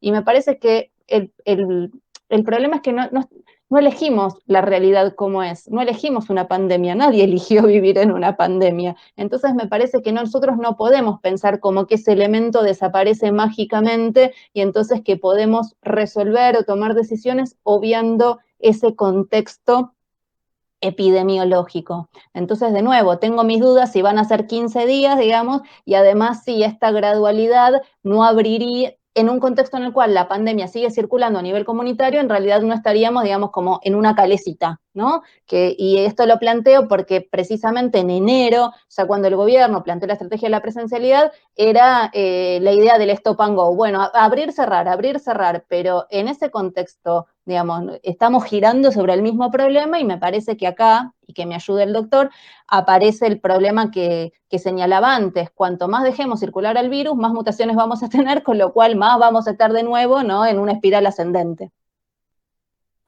Sí, si me permití, hago ahí dos aclaraciones. ¿Vamos a ver el resultado el 1 de mayo? No, porque no se aceptaron las medidas, pero para la gente pareciera ser que los niños no están yendo a la escuela y que los resultados los vamos a tener ahora la semana que viene, el 1 de mayo. ¿Sí? Pero quiero decirle que no se han aceptado las medidas y que los chicos siguen escolarizados. Es decir, el DNU del presidente no se puso en marcha. Así es que vamos a ver los resultados 15 días después de que se cierren las escuelas. No, el impacto de los resultados lo vamos a ver por lo menos 40 días después. Así funciona la pandemia. Es decir, y los que esperan que el fin de la pandemia sea a partir de un DNU presidencial están totalmente equivocados. Porque el otro día me preguntaban en un programa, me decían, pero ¿cómo usted nos puede asegurar que en 15 días es como que se va a solucionar el tema? ¿Cómo podemos? No hay quien es una pandemia. Esto no se soluciona con un decreto presidencial, porque lo que quieren es que Alberto Fernández firme un decreto y diga, hasta el 1 de mayo, y el 1 de mayo va a estar todo genial, no van a haber más infectados y empezamos con la vida normal. No funciona así una pandemia.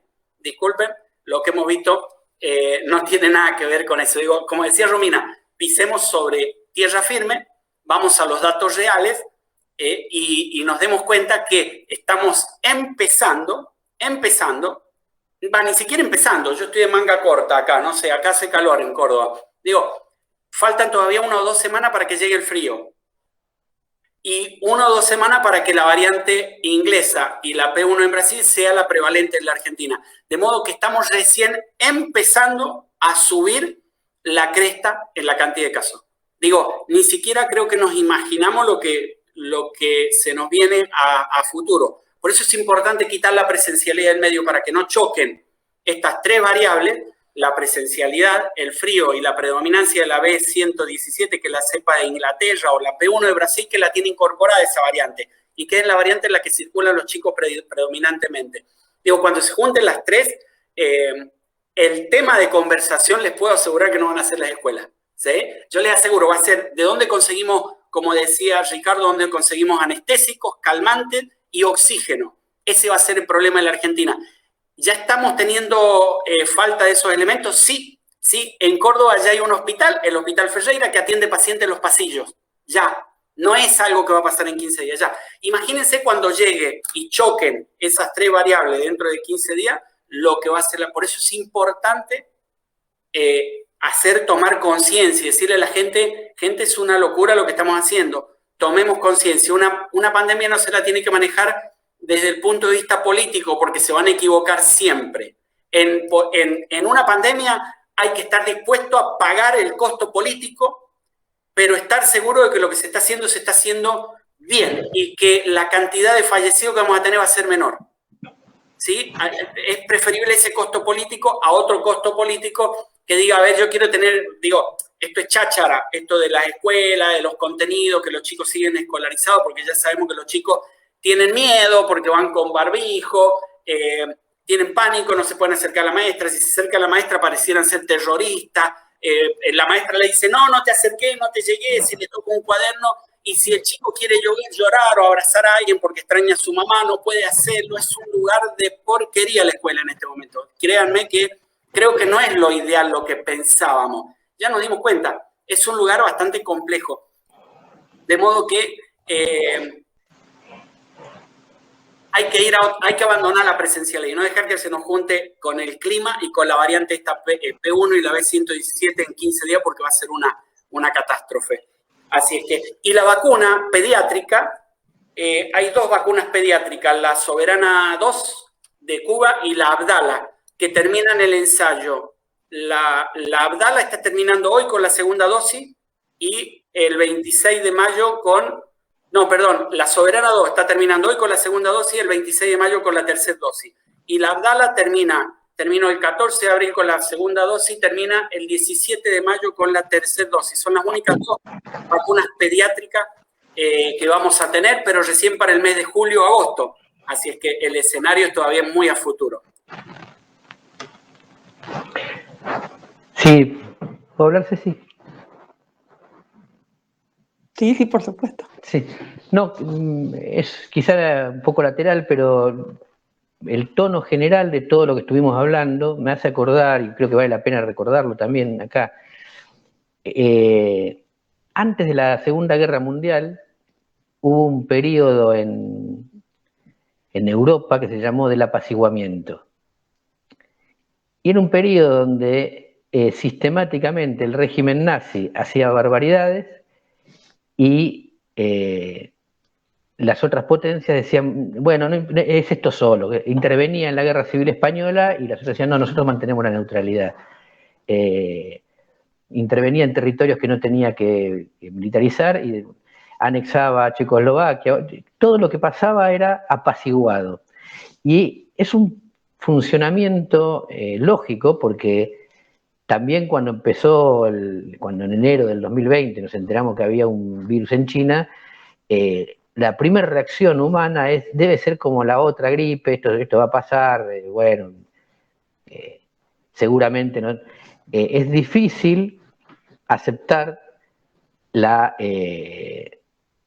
gravedad de una situación en primera instancia. No es que uno dice, digamos, si vive así, vive una vida de mierda.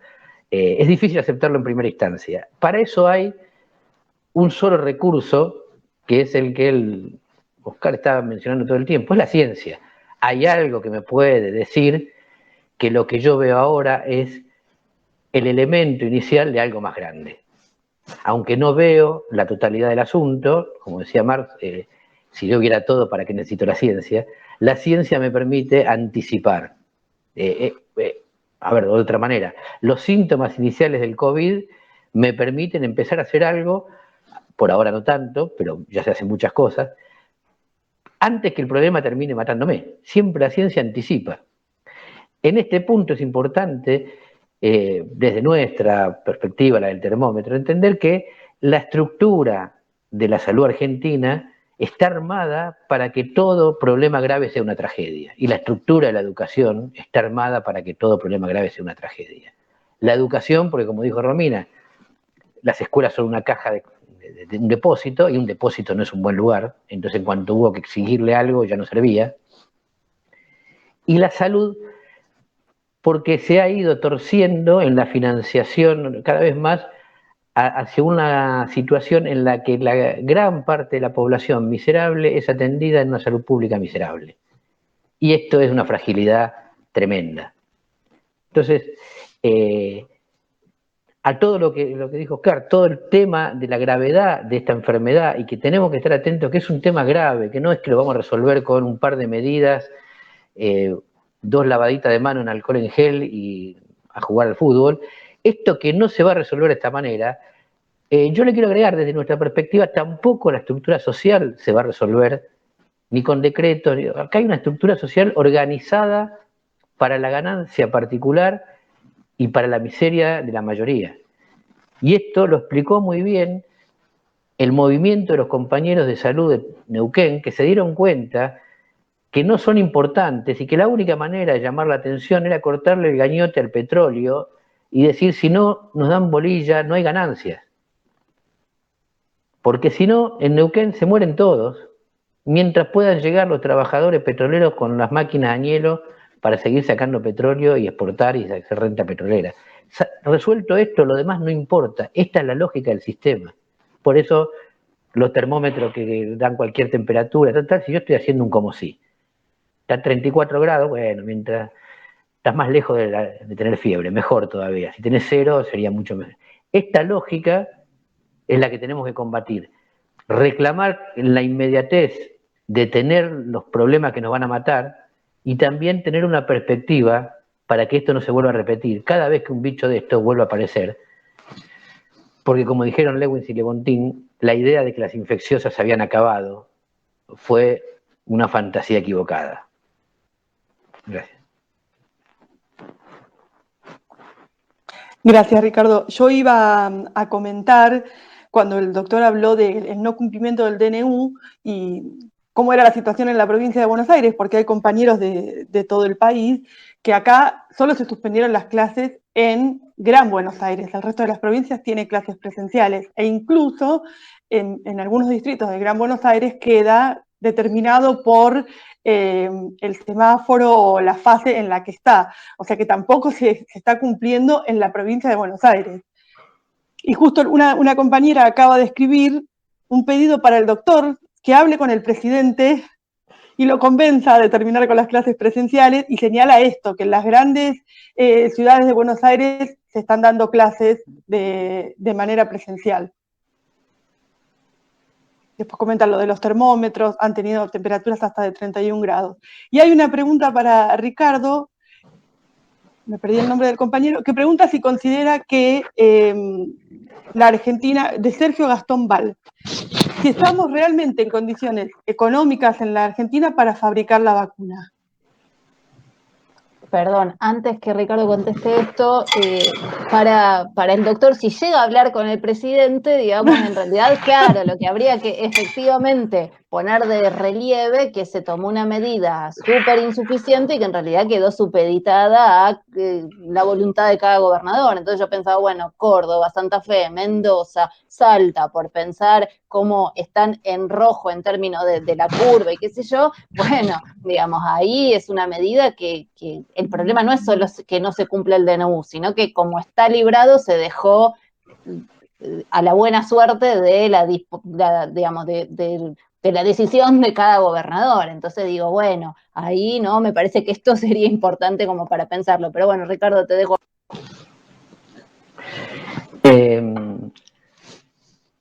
La industria farmacéutica argentina es una industria media, o sea, media llena o media vacía, media capaz o media incapaz.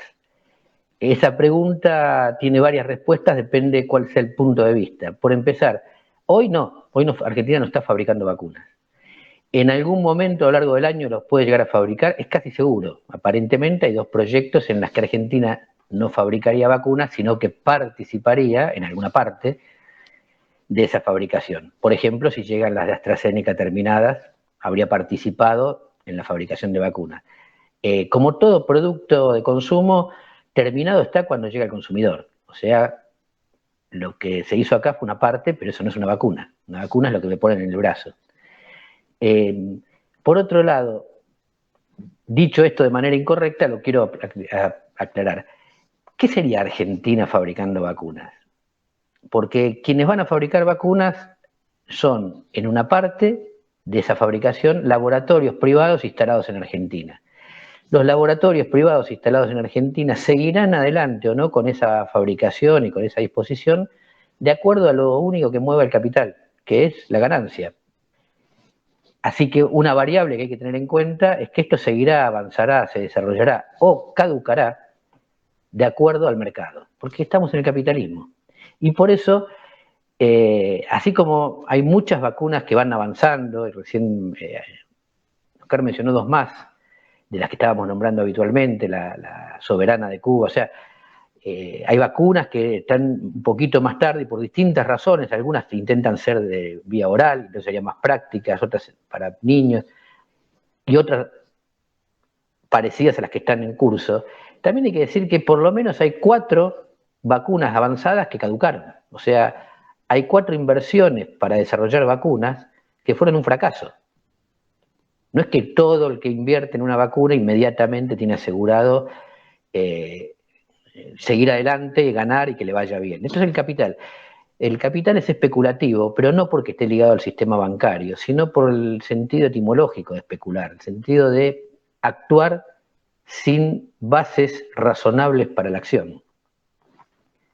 Especula el jugador de póker porque no sabe las cartas del contrario, y especula el capital porque no sabe si va el kiosco que está poniendo en esa esquina va a vender fotocopia a los alumnos del colegio. No sabe muchas cosas.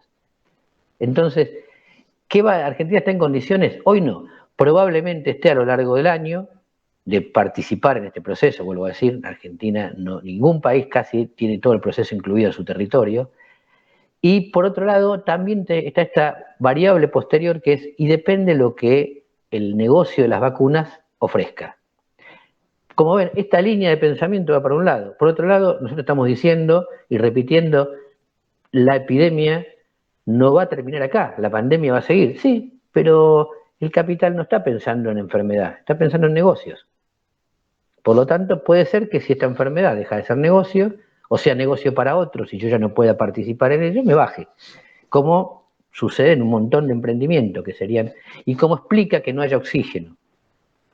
No hubo oxígeno porque ciertas cuestiones de precios no resultaron atractivas para los fabricantes para aumentar su capacidad productiva y fabricar más. ¿Era predecible que iba a faltar oxígeno? Sí.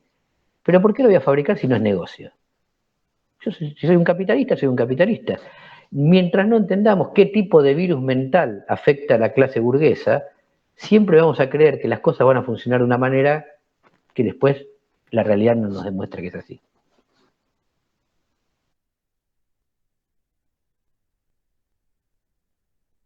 Bueno, acá vuelven a pedirle al doctor que hable con el presidente y repiten esto, la cuestión de dejar librada la decisión a los gobernadores y demás, cuál es la visión que él tiene sobre esto, sobre que la presencialidad sea en ciertos sectores y en otros no. Bueno, según algunos periodistas, yo ya hablé con el presidente, así es que eso está totalmente claro. Es más, tienen hasta la transcripción de lo que hablé con él. Está todo ahí el diálogo y fue en reiteradas oportunidades. Muchas veces hablé, dice ahí la nota. Tema muy interesante.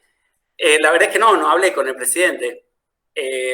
Lo que sí quedó confirmado, lo confirmó Ceferino Reato en una entrevista, creo que fue el día miércoles que me entrevistaron ahí en el programa de Fantino, es que efectivamente el presidente le confirmó que a partir de la información que obtuvo de mí decidió suspender el tema de la presencialidad.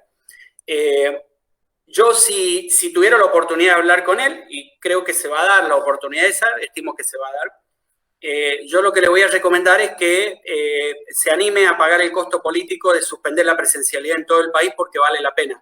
No firmar el decreto como lo hizo, decir vamos a suspenderlo en el ámbito federal, en el AMBA y el resto del país, las decisiones de cada uno de los gobernadores. Porque los gobernadores están muy presionados por sus bases y están muy cerca de la gente y no van a querer, lo van a usar a esto como una cuestión política y no van a suspender la presencialidad. Y allí vamos a estar en problemas porque acá nadie va a querer pagar ese costo político. El costo político es que después eternamente te digan querer los niños burros, y ahí es donde Romina, yo le iba a hacer una pregunta después, ¿qué tan burro puede ser un niño al que le suspendemos la presencialidad, le dejamos la virtualidad durante un año?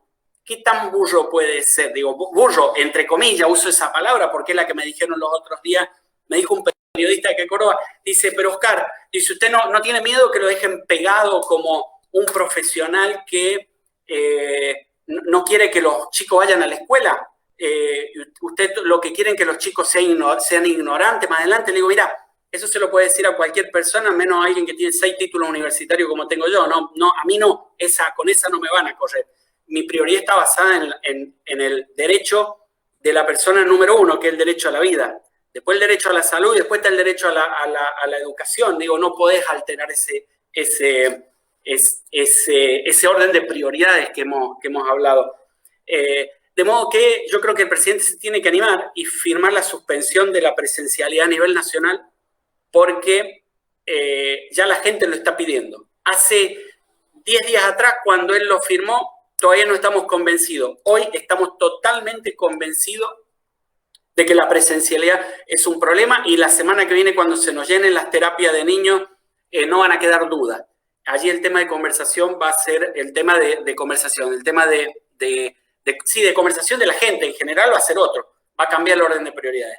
Así que si yo hablo con el presidente y espero tener la oportunidad en breve, creo que es posible que se dé, le voy a decir que se anime y que firme la suspensión de la presencialidad a nivel nacional. Es más, estábamos organizando ahí anoche en los videos que hicimos la posibilidad de una marcha federal para este viernes o sábado, tratando de generar un poco el apoyo político hacia el presidente para que firme un decreto a nivel nacional y suspenda la presencialidad a nivel nacional, porque tenemos que tratar de dar ese marco, el marco político, el marco dentro de la sociedad para que él pueda firmar ese DNU. Si no, Después vienen los buitres, estos que quieren hacer campaña con los niños y se sientan con ellos a dibujar con una tiza en el piso y les rompen, les pinchan las burbujas.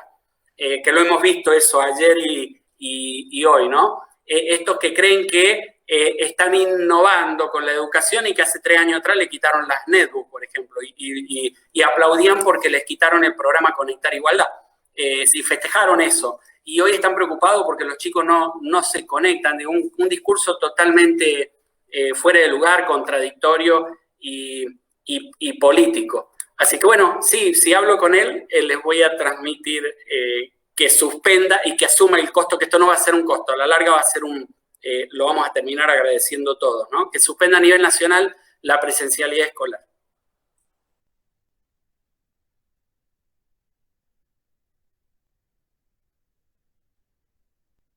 Romina, te quedó una pregunta que te hizo el doctor para responder.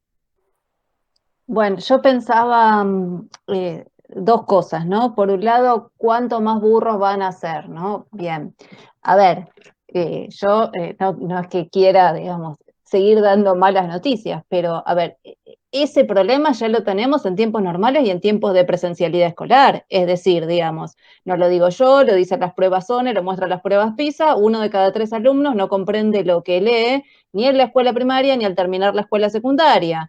De la escuela secundaria, que es obligatoria, de cada 10 que arrancan, 5 llegan al último año en tiempo y forma y entre 3 y 4 se gradúan, ¿no? Entonces digo, a ver, esa es la escuela de la presencialidad, esa es la escuela que está detrás de esto que hablábamos antes. Bueno, hay que pensar la escuela en el marco de un sistema social y en una sociedad que produce, digamos, la mitad de su población pobre, 6 de cada 10 niños que son pobres, bolsones de población desocupada, medida como la MIDAS o subocupada de un 30%, valores de pobreza consolidados hace décadas en torno al 30%, bueno, efectivamente la escuela anoticia ese proceso. Entonces digo, suponer que el problema de la educación de los niños va a tener que ver con qué ocurre en el marco de una pandemia, como si ya no tuviéramos suficientes problemas que arrastráramos hace décadas, bueno, parece como que no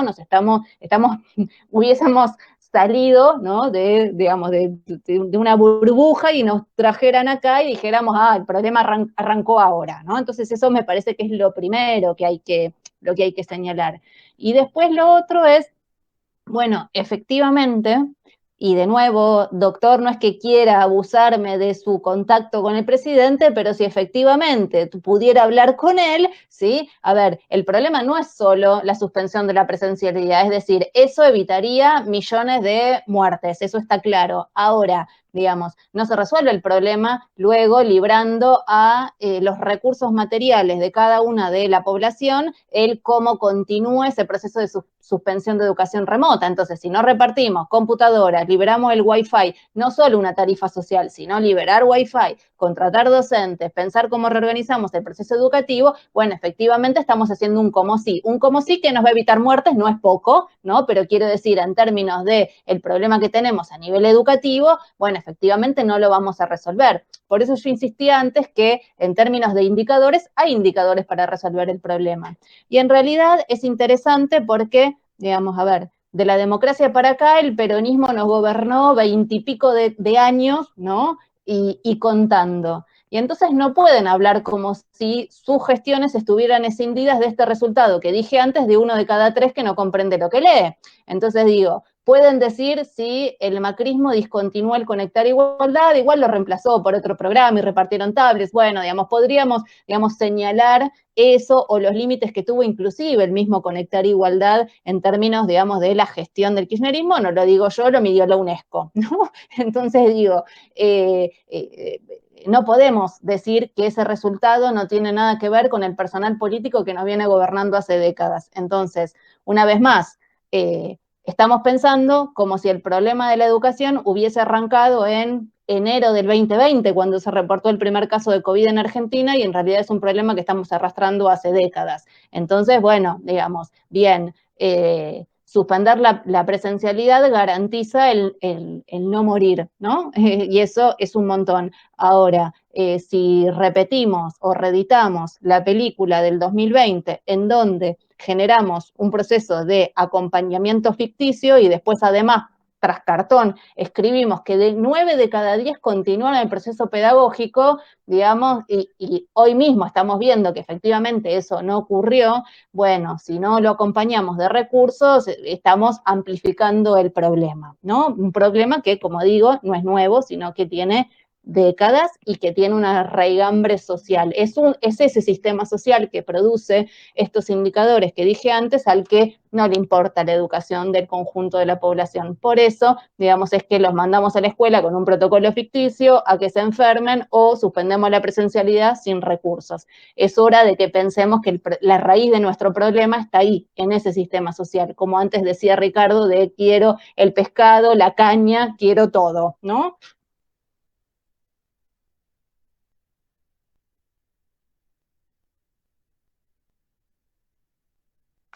Sí, en relación a lo que decía el doctor, y recién Romina estaba leyendo los comentarios y todos apuntan a lo mismo, a la exigencia de que se libere el Wi-Fi, que se entreguen dispositivos, que sea una decisión firme la de suspender la presencialidad. Había una compañera de Misiones, por ejemplo, que contaba recién que tienen el gran problema del COVID, de las fronteras y además el dengue, y que nadie está hablando de esto. Cómo se van superponiendo los problemas.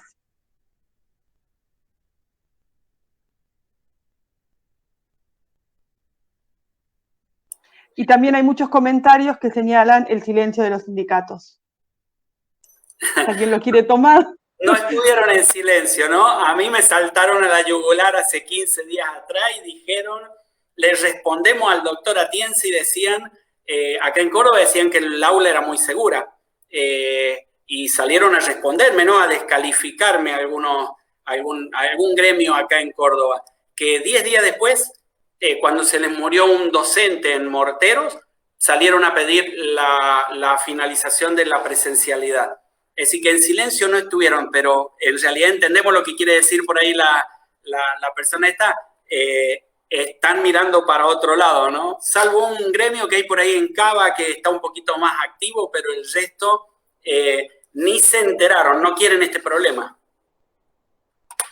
Por favor, doctor, no me haga hablar del vacunatorio VIP del sindicato docente en Córdoba, porque ahí también, digamos, claro, sostienen la presencialidad y se gestionan vacunas para sí, ¿no? Y bueno, estuvieron vacunados todos, los dirigentes gremiales están vacunados. Digamos, el vacunatorio VIP en Córdoba tuvo más de 600 vacunados VIP. 600. Y como fue una vacunación masiva y le pegó a todos los espacios políticos, están todos callados, nadie dijo nada acá. Acá hemos tenido hasta médicos truchos a cargo del COE. Córdoba ha sido, Córdoba lo que busquen tenemos acá y duplicamos cualquier cosa en todo el país. Hemos tenido un médico trucho a cargo del COE con 19 años y haciendo guardias, indicando remedio. Y a nadie le molestó eso, ¿no? Ni llegó. Así es que tengo para dar ejemplos muchísimos, varios, Romina.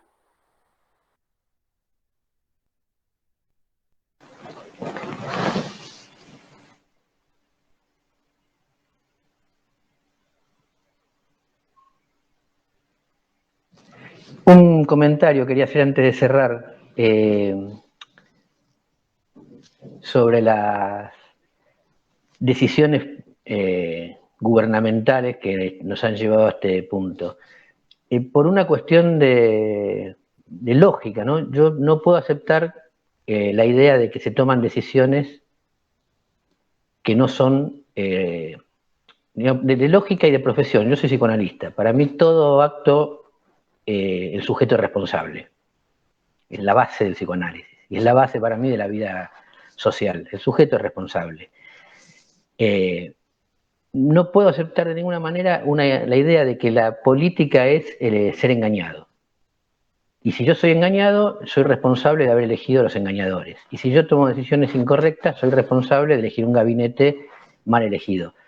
Si no, hay gente que es mala y gente que no es mala sino tonta. Esa distinción, porque reconozcamos, el ser humano puede tener varios atributos, no uno solo. Se puede ser malo y tonto a la vez. Y en este caso yo creo que los políticos en general no son tontos, tampoco son malos, son representantes de una clase social. No hay ninguna medida de la que se ha tomado que no haya sido meditada y tomada con conciencia de lo que se hacía. Acá nadie se equivocó, ni los de un lado ni los del otro. Han tenido la capacidad sistemática de no escuchar a gente como el doctor que dice lo que podrían escuchar. No es que no han encontrado en Facebook a alguien que les dijera lo contrario y se perdieron en la maraña de opiniones de Google. Uno elige lo que escucha. Y cuando elige lo que escucha, elige lo que hace. Pero acá hay una política que probablemente, como todas las políticas del gobierno, se eche marcha atrás. El daño igual ya va a estar hecho. También iban a expropiar Vicentín, no lo expropiaron.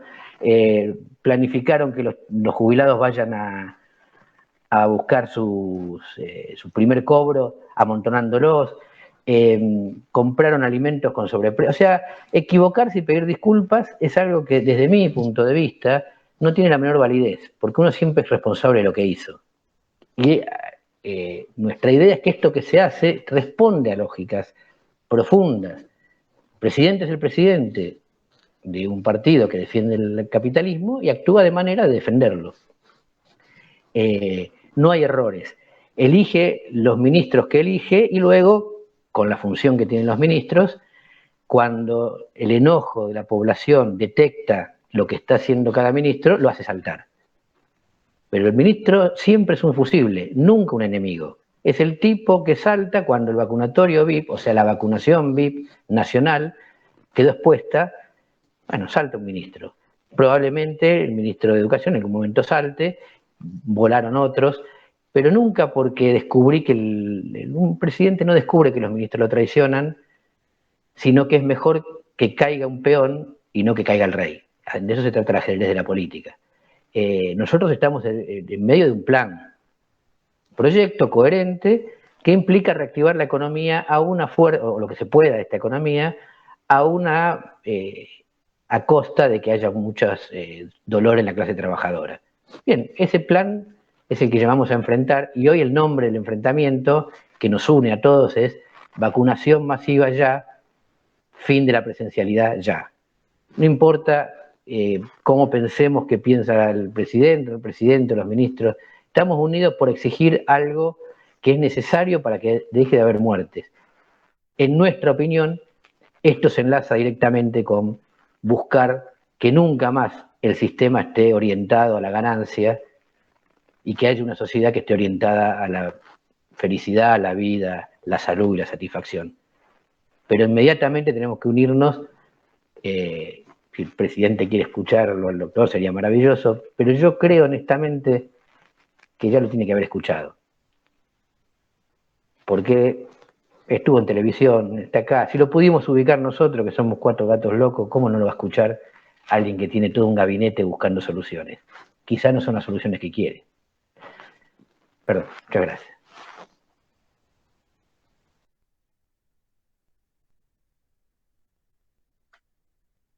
Bueno, creo que ya no hay más preguntas en el chat. Agradecemos mucho a todos los que se estuvieron conectando, especialmente al doctor por toda su explicación y por responder a todas nuestras dudas.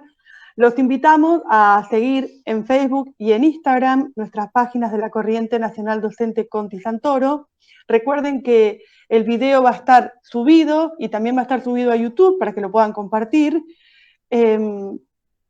y lo puedan hacer circular entre los compañeros y las familias y que sostengamos esta lucha contra la presencialidad y en el cuidado de nuestra vida. Hay un montón de halagos para el doctor, bueno, que también se los queremos compartir porque sabemos que no puede leer el chat. Les agradecemos mucho por estar conectados. Gracias a todos por el espacio ¿no? Y una aclaración más. La presencialidad administrada que quieren instalar va a ser la continuación del error. Lo dejamos bien claro. digo, no sigan profundizando los errores con la búsqueda marketinera de palabras que nos van a conducir a la misma catástrofe, ¿sí? Así que el marketing de lado, vamos al sanitarismo y hagamos las cosas como corresponde. No a la presencialidad y nos enfoquemos, como decía Ricardo, en la vacunación masiva que tiene que ser por los próximos meses la gran solución. Y gracias a todos por un lujo, el panel, compartir con gente tan bien formada como ustedes. Así que un placer. Romina, Ricardo, María Cecilia, muchísimas gracias. Muchas gracias. Muchas gracias a todos los que estuvieron y bueno, queda colgada la charla, así que gracias al doctor por su tiempo.